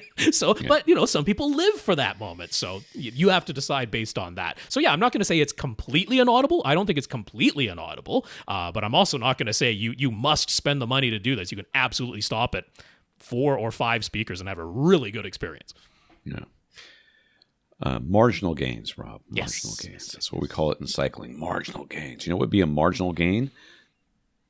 Close your mouth when you cycle. You won't scoop as much air. Breathe through your nose. He's considering either a Denon X6800H or a Denon A10H.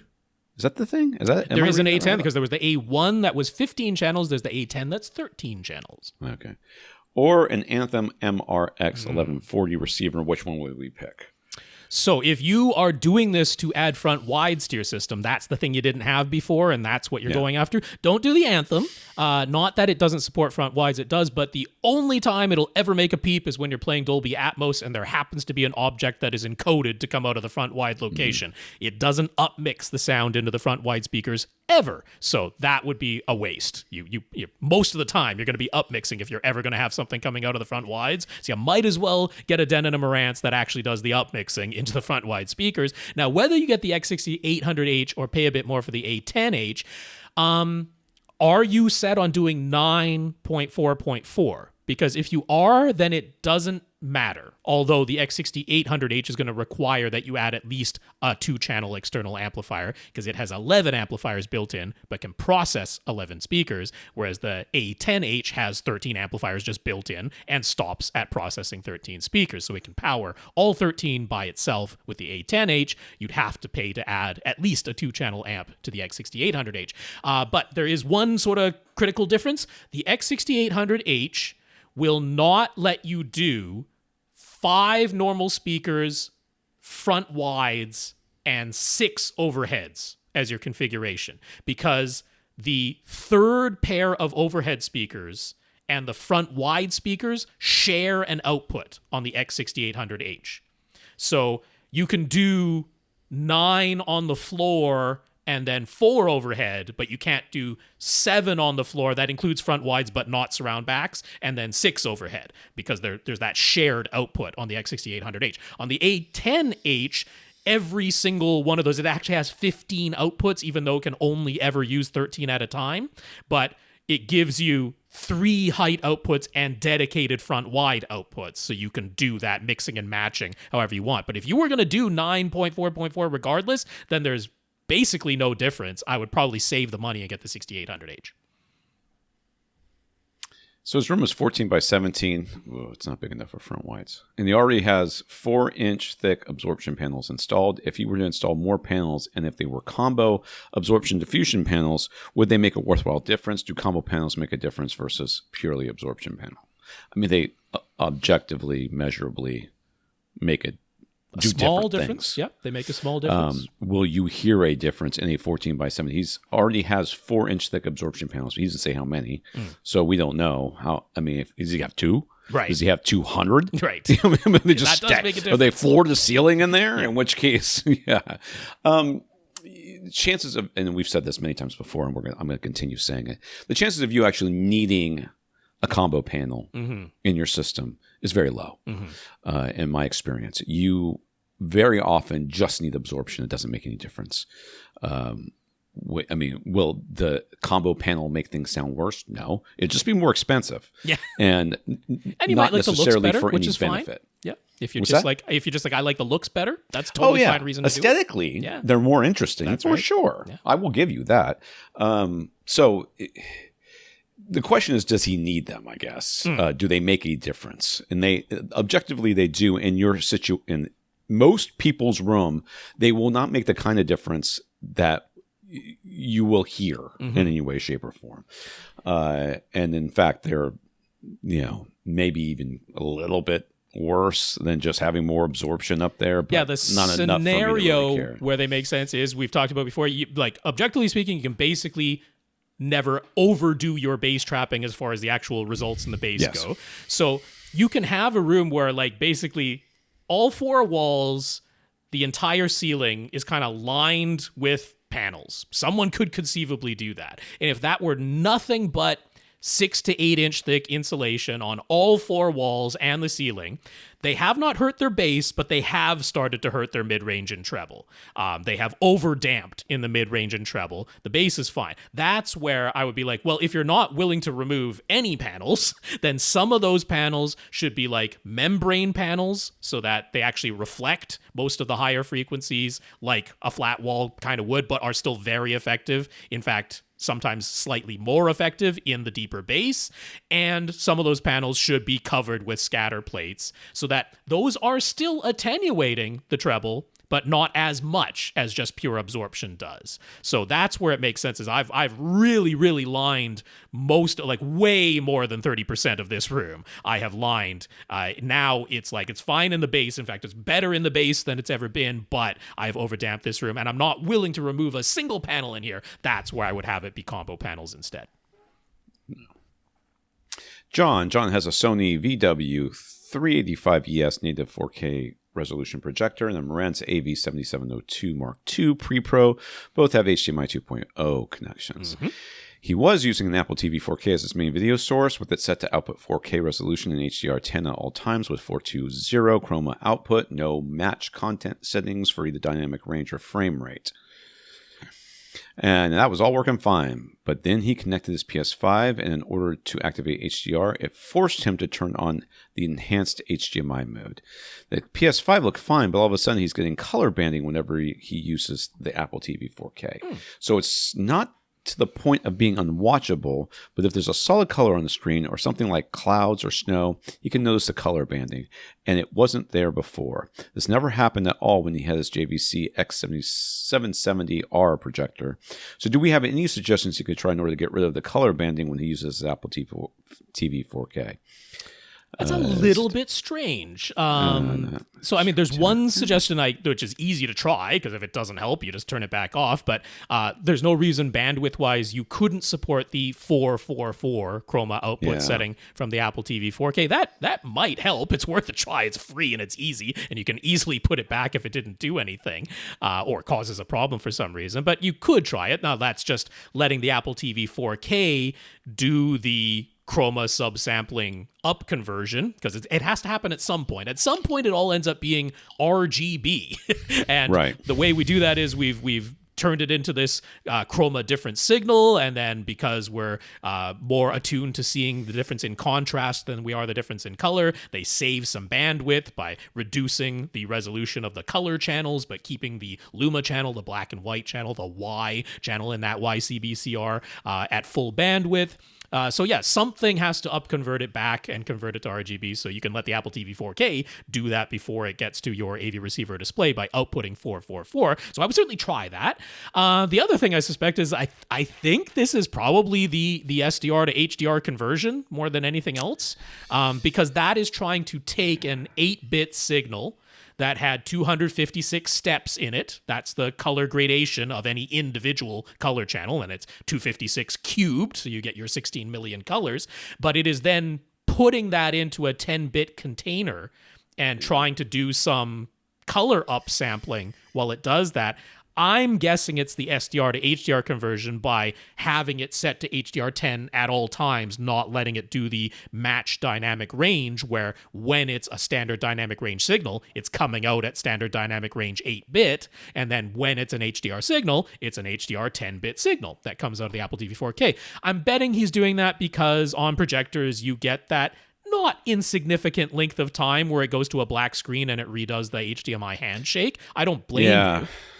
But if the color banding bothers you more than the 5-second long black interval while it reestablishes the handshake, it's kind of a trade-off. It's one or the other. But I'm guessing that's where it's coming from. I'm guessing it's that you're forcing everything that's a standard dynamic range 8-bit signal to be put into a high dynamic range 10-bit container. And the original signal just didn't contain that many bands. It didn't have 10. It didn't have 1024 shades. It had 256. So yeah, try the 444 chroma setting first. That's the easiest by far. But then if it's not, I would use that match dynamic range setting. And then yeah, maybe just live with the 5-second long black. Yeah, that would be my guess too. That's the first thing I looked at. I didn't look at the 444, but the match content would be my guess. Yeah. And the reason is that and why is it not work now when it did work before? You know, the projector is now set to a different mode where it is looking for more colors to come in. Yeah. It's basically looking for 10-bit all the time, and it's like the original signal it didn't have that many shades. It didn't have it, so now you're getting that banding that before it wouldn't have gotten. So that would be my guess, and I understand not liking those pauses, the black screens. That drives me nuts too. But I lived with it. You can live with it. Jonathan says he's been away from the podcast for a long time, and he apologizes for that. You don't have to apologize. No, you don't. That's what we get for having answered all his questions a few years ago and helping him put together 2 systems that haven't had any problems until now. He was also sorry to hear about the troubles me and my family have been going through, and now Rob having another leak to deal with too. Maybe it's your fault, Jonathan, for being gone. Someone very close to him passed away last summer, so there's been plenty of heartache to go around. Sorry. Our condolences. Yeah, that's too bad. That's sad. But enough personal stuff. He says, let's catch up with a home theater problem. In his main home theater, everything has been working well, and he's still using an original NVIDIA Shield that is still going strong. But in his other setup, he's using an LG C2 OLED with a Vizio Elevate soundbar and the newer tube-shaped NVIDIA Shield model. The Shield has started having audio dropouts and has also started freezing up or being unresponsive to its remote. Rebooting it usually gets it working again, but not always. Sometimes he needs to fully unplug it, wait a while, and then plug it back in to get it working again. Is it just dying? He's actually been rather impressed with how frequently the built-in apps on his LG C2 OLED get updated. So as a stopgap, he's been using those and had no dropout issues. But his LG OLED is missing 2 apps that he uses quite often: Fandango at Home, which was Voodoo, and the Criterion channel. He's willing to replace his Shield tube thingy if the problem is just that unit, but if a brand new Shield is still going to have audio dropouts, what would be his second best streaming box option that will give him access to Fandango at Home and Criterion? I mean, Apple TV 4K definitely has Fandango. I don't know about Criterion. Yep, I looked it up. It has Criterion as well. Yeah, so that would be the one. He's not willing to turn off eARC entirely, so if there's a way to keep that on and also fix all the issues with his current Shield 2, we'd love to hear that. Any ideas? Well, if you're going to replace Apple TV 4K is what we're going to recommend. Yep. And it does sound like this is a unit that's having something go on. Something. I mean, it shouldn't be freezing up and stopping responding to its remote, that type of stuff. I'm wondering if that's... Is it dusty? Let's clean it. I mean, I'm wondering if it's some kind of like memory cache issue, and if you just did a I don't know, maybe like an outright full-on factory reset of the thing. Yeah. Just somewhere along the line, somewhere in the back in the software, it's had some kind of memory cache issue, because that's weird for it to be crashing, freezing frequently, and that it shouldn't be doing that. But it's not out of the question. I mean, these things do experience quite a lot of heat while they're going on. It's not out of the question that the memory is actually physically becoming corrupted from the heat. It's trying to rewrite its storage and stuff, and it doesn't have that much storage built in. So it's not utterly out of the question that it really is just heat damage at this point that's been going on. That tube's pretty small. It doesn't have a lot of place to irradiate its heat like the big flat pancake Shield does. So it's not out of the question. If you're just ready to sort of replace it and have something, the thing is, if you got a new Shield, I don't think you'd keep experiencing this problem, because even that original Shield is running the very same firmware that the newer Shields are. So I think it is possible it's just that unit is having heat problems, and if you just want to replace it with another Shield, I don't think that's a bad move either. Yeah, what I would do is make the decision on whether or not you're willing to replace this thing. And then if you are, then order the replacement. And when you do, while you're waiting for it to arrive, take it out of your system for a second, make sure it's cleaned off or whatever. You don't see anything like blocking vents or something along those lines, which I don't think is the issue. And then do a factory reset, and then sit with it for a while, use it for a while you're still under the return window for your new replacement device. And then if it doesn't do it anymore, send it back. And if it does, the minute it does, take it out of the system, put your new one in, call it good. Infinite Gary found it interesting when Rob speculated how much Ascend speakers might cost if they were sold in stores instead of direct to consumer online. He knows that the super expensive esoteric speakers that are shown at Audio Expos are likely never to be sold online direct to consumers. But just for funsies, let's say an esoteric pair of speakers, tower speakers, are shown at an Audio Expo, and let's say they sell for $80,000 a pair. Local dealers have their markup.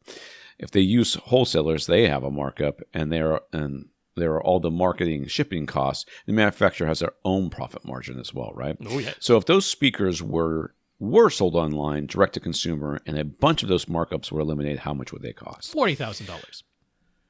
That's, I would say that, yes. So a 50 points on it, which is 50%, about 50% MSRP markup basically is enough to get a dealer to sprint.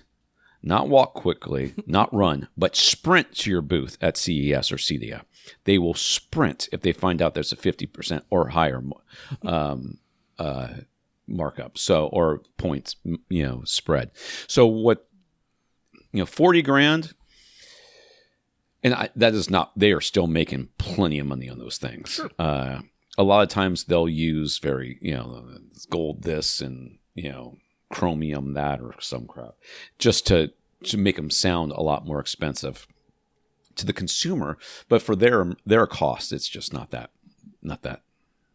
hard. Pretty typically the price in the store is double the wholesale price on speakers specifically. That's pretty darn common. And they're still making their money. Yeah. Remember that. They're still making their money at half the price. Yeah. So, yes.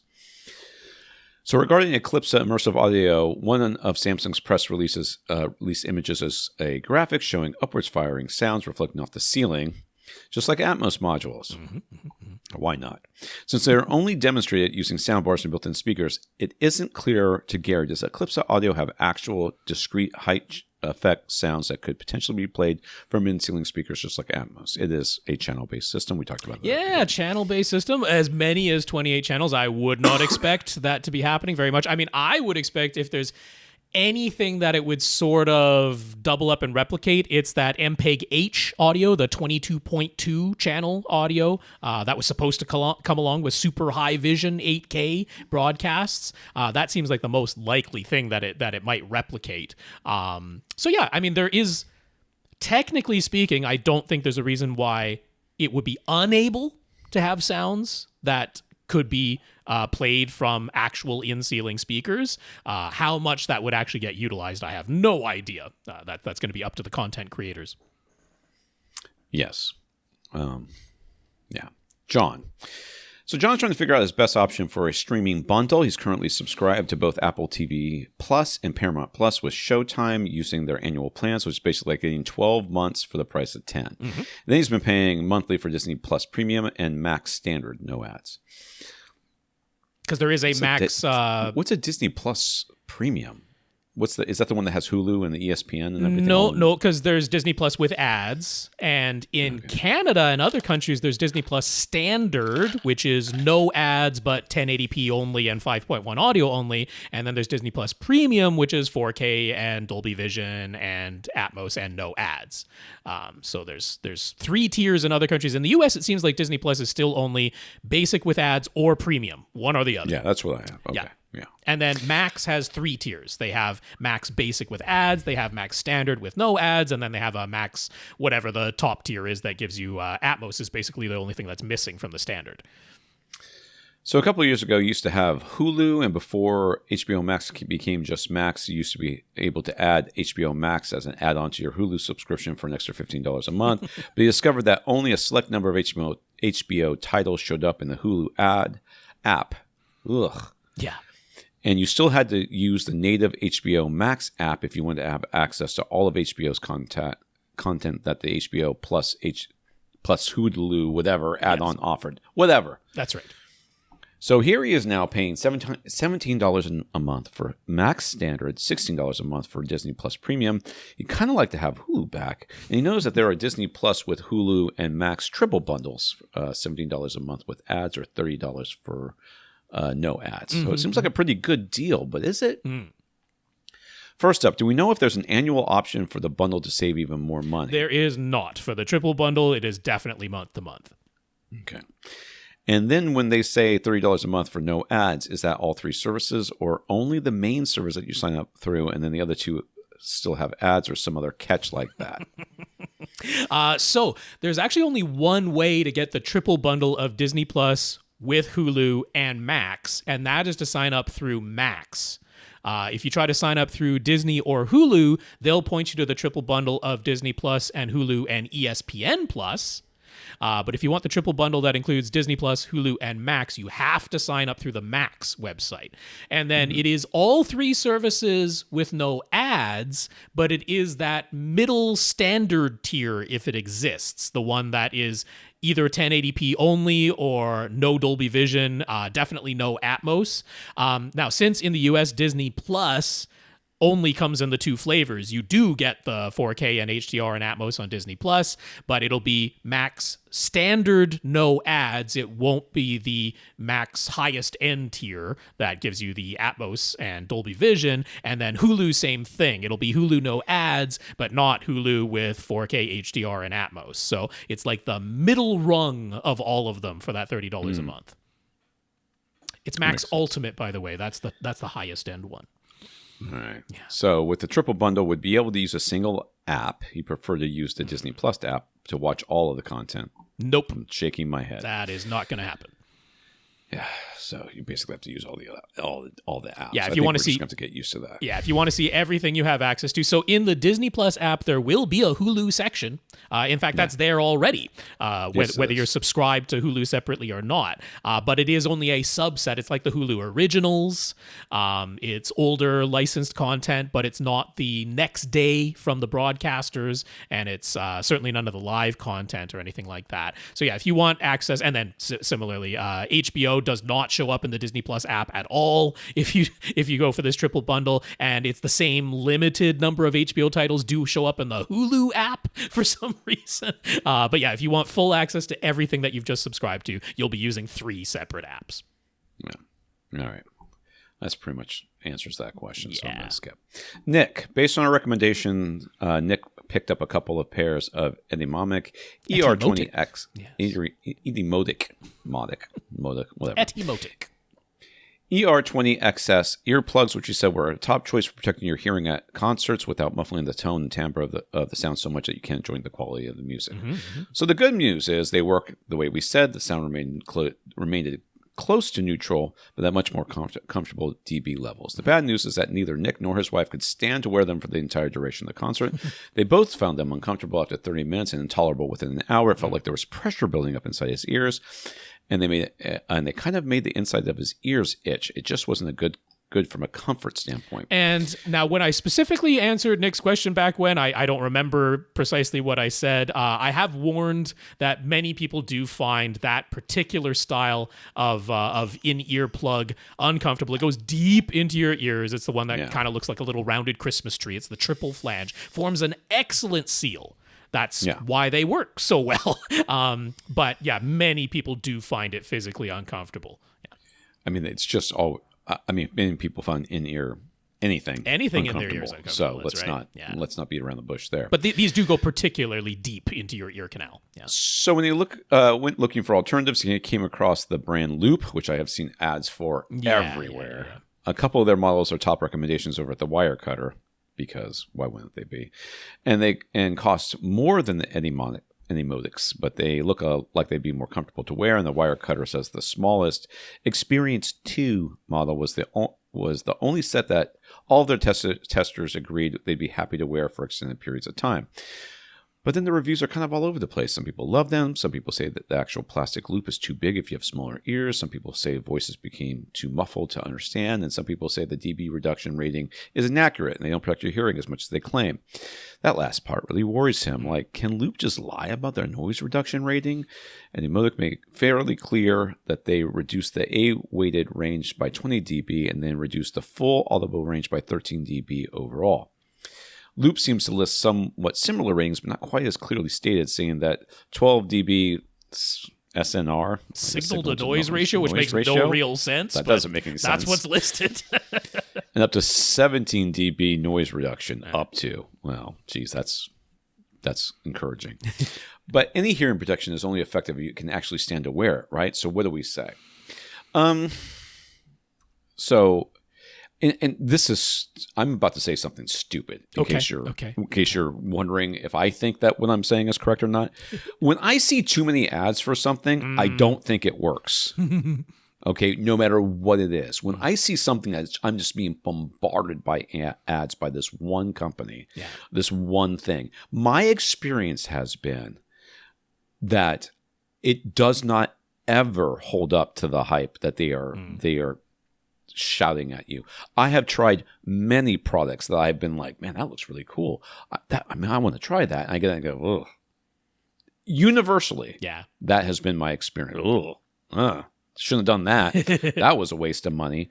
And not always, but for the most part, it is usually something that's they're saying, oh, well, we've got the, this is the one, we've solved this problem. And they have solved that one problem, which is usually they've solved it to the detriment of everything else in whatever it is. And I'm talking everything from underwear to bike components to a bunch of other stuff. So I have tried a lot of those things. And when I saw these loops, I'm like, they're really pushing hard. Yeah. And they can't I think when they do stuff like that, in my experience, however stupid this sounds, and it probably is, it's because they know they have to sell it a lot in a short period of time before people start reviewing them. So I mean, and getting the news out about how they are in fact not as good as they say. Yeah, these to me, like I've worn headphones that have a similar design, and it's like, that plastic ring inside your ear that gets I mean, to me, I have no problem with the Etymotics. They for me are perfectly comfortable, so I'm lucky, I guess. But yeah, this type with the plastic ring that sits inside the pinna of your ear, I find that much less comfortable. Now they have one that I think is called the Quiet 2 that they recommend for sleeping, where it's not a plastic ring. It's all rubbery. It's all squishy, and I'm betting that's more comfortable. But they don't, like, they're trying to block out voices. So I'm like, I don't think I'd want to wear that to a concert for that particular one. I mean, they're just earplugs. This design also.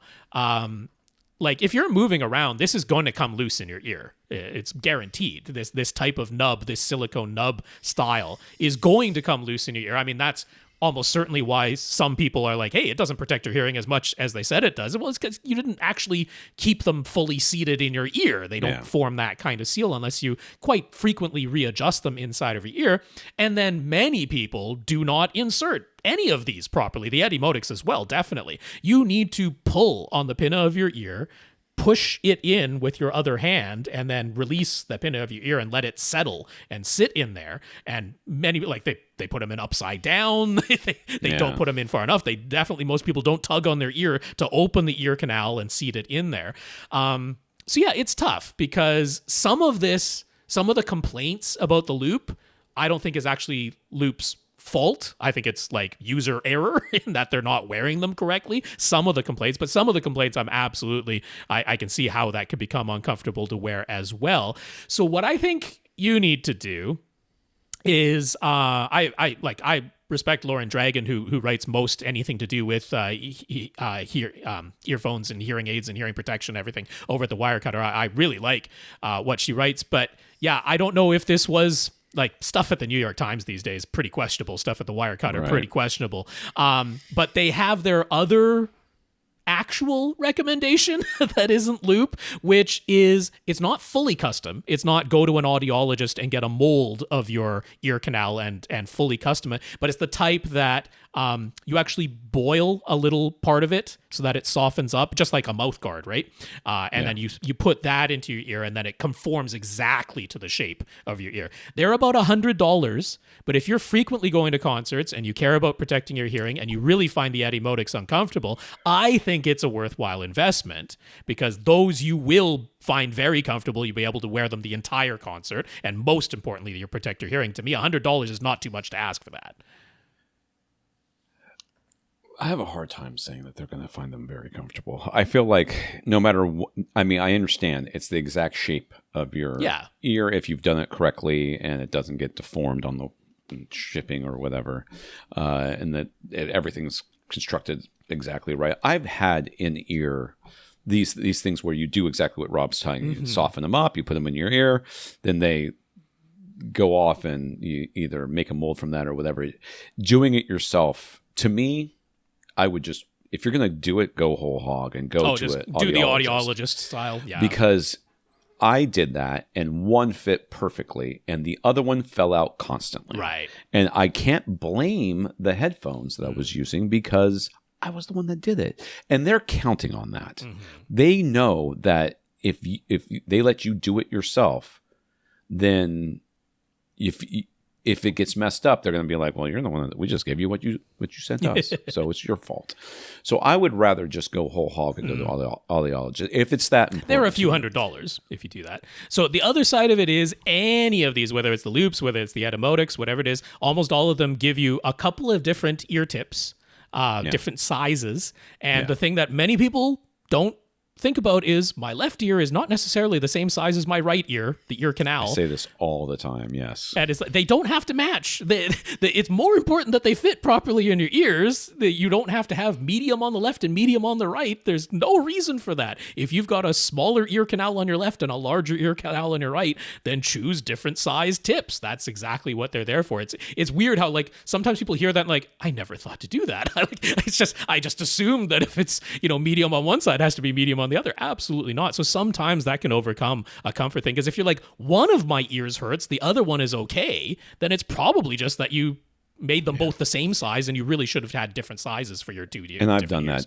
I lived that way forever with in-ear monitors. And I've gotten to the point in the last, 10 years or so where I've finally realized that my left ear is different than my right ear, and I put on different ear tips based on that. My left ear canal, I can use a larger tip size than on my right ear canal. Okay, this will be our last one. Okay. Jason appreciated our answers from last week regarding his Harmony Ultimate Plus Hub remote and his Lutron lights. He's going to take our advice and wait to see what Sofa Baton X2 ends up offering. He's got his fingers crossed, but he's trying not to get his hopes up too much. Any idea what the Sofa Baton X2 is going to cost when it hopefully comes out in May? So, we had our friend over, Andrew over at AV Gadgets. Yeah, he's been quite in touch with people. Sasi as well has been in touch with people. And so they all along have been aiming for under $300, which like $299 whenever people say that. Now, with the new tariffs in place and all of that, who knows? That price might end up being higher, but that's what they have all along said they've been aiming for is, basically $299. Okay. He also followed our previous advice and to use a Y splitter to connect both of his subwoofers, just one of the subwoofer out jacks on the back of his Denon X4500H receiver. But could we explain what would happen if he used both subwoofer out jacks and adjusted the settings in Denon's menus to say he has two subwoofers instead of one? Mm-hmm. Is there any value in setting up dual subs this way? That sets him up in some sort of stereo configuration, unless it specifically says that you that you can set them up mono. It's not stereo. It's just that is the multi-Q XT32 with sub EQHT, and sub EQHT is the part that is two separate subwoofer outputs. That calling him independent. But what it does is it gives them separate volume settings and separate distance settings. That's what it does. But then it actually does sum them together to equalize them. When it comes to the equalization part of the process, they're both playing together. They're getting a mono signal and playing together, but now they have separate individual and potentially different volume and distance settings. And we're not big fans of that. We're not big fans of doing things that way because it's only basing the distance setting off of microphone position number 1 and the ping sound at the beginning, just measuring how long did it take for the sound to get from when the signal was sent to reach the microphone, and just calculates the distance based on that. So that's giving you a phase relationship between your two subwoofers. The two subwoofers are going to end up playing in mono together, but it's giving them a phase relationship that if you alter that after the fact, if you go back in and manually alter it so that the two distances are now the same, or you alter it so that there's some different distances, you have now changed the phase relationship of those two subwoofers that are playing in mono, which means that whatever equalization it applied, because it's a, hey, I'm setting independent volumes, I'm setting independent distances, and then I'm equalizing. Well, if you make any change to that after the fact, the equalization isn't going to be right anymore. You've changed that phase relationship between the two subs. You might now have a hump or a dip where it wasn't there before with the original distance settings that the room correction program did before it equalized. And then there isn't really an option to be like, okay, now accept my manual distance settings and re-equalize just the subwoofers. Like, you can do that in multi-Q X if you're going all the way up to that, the desktop software. But if you're using either the Odyssey Editor app or just running it off of the AV receiver built in, there's no option to do that. So that's why we're more in favor of, it's not that we're necessarily not going to adjust the phase or distance setting, but we're going to do that manually before we run any of this, like following my 12-step guide type of approach, if you're doing things that way, or just having them have the same so that we're not altering that phase relationship between the two subs and then trying to equalize afterwards. So that's the issue, is that, by adjusting your fully variable phase, if your subwoofer has it, you can change some of the humps and dips that happen just naturally due to your room and the placement of your two subs in that room before we ever get to equalization. So yeah, you need to have that set and fixed before you apply the equalization. So yeah, that's why we recommend just doing the Y splitter and manually adjusting fully variable phase yourself, as long as you have that adjustment available to you, or just relying on like geometry of, hey, I've got a fairly rectangular room, I put the subs across the room from each other. I don't want my AV receiver now going, okay, but I'm gonna like ping off of the sub at the front of your room and ping off the sub at your back of your room and mess up what geometry already had going for us natively. I'm now going to mess with that phase relationship and then try to equalize that. We're like, no, just leave it alone. I already set it up physically in a way that works well. And then, yeah, the idea that your two subwoofers would have different volume settings, I mean, there shouldn't particularly be a need for that. Occasionally it does come up. Occasionally you get to the end of the process and you're like, oh, I can just plainly notice the sub in my rear left corner and I don't notice the sub in my front right corner, and something's amiss there. And that's usually a volume mismatch as to how they're meeting up at your seat. And you might need different volumes between your two subs then. But again, I would do that manually using the subwoofer's volume dials and then leave that fixed. Don't let the room correction program touch that. So that's what's going on there. About the only time I would use the independent subwoofer thing is like, well, I've basically got a completely symmetrical room. The two subs are actually equidistant from that microphone position number one, and I get to check that when it does it, it's like, oh, it just set them to the same distances anyway, and it set them to the same volume levels anyway, and now I'm fine letting it do that because it's equivalent to having just used a Y splitter by luck, by chance that it just did that. All right. Who do we have left? We have several questions left on our list. We have Rob X, who is a different Rob than me. We have Gurinder. We have Toke in Denmark, and Jules. So all those will be up next week. Oh, you know what? I just want to say super fast to Jules right now.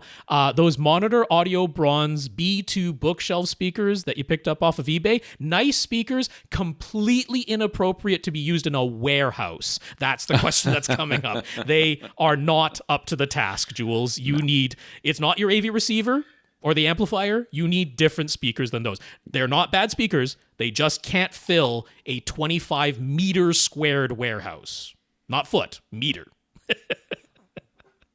That's like 75 by 75. Yeah. Monitor Audio Bronze B2 bookshelf speakers, nice speakers, not enough one pair of those in a 75-foot square warehouse. What if we monoblock tube amp those bad boys? You don't think so? Yeah.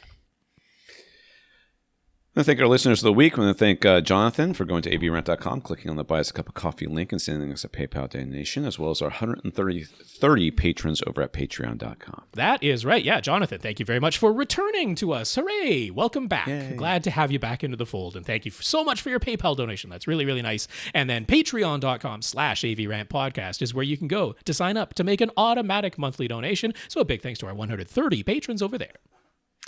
We also got notes of gratitude from Sasi, Stefan, Jonathan, Jason, and Toke. Thank you for thanking us. That's right. I'll say the names one more time. Sasi, Stefan, Jonathan, Jason, and Toke. Thank you very much for the notes of encouragement and gratitude. We really, really appreciate them, especially these days. And a big, big thank you to everybody who continues to listen and send in your questions. If you want your question answered, all you have to do is ask. You ask by emailing us at question@avrant.com. For AVRant, I'm Tom Antry. And I'm Rob H. Now go out and listen to something.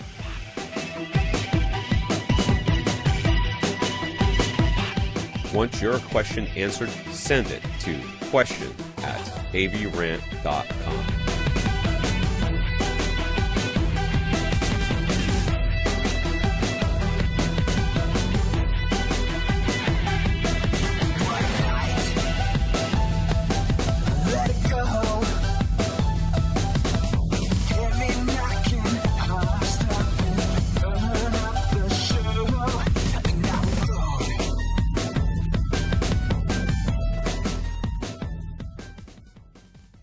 This is AVRant.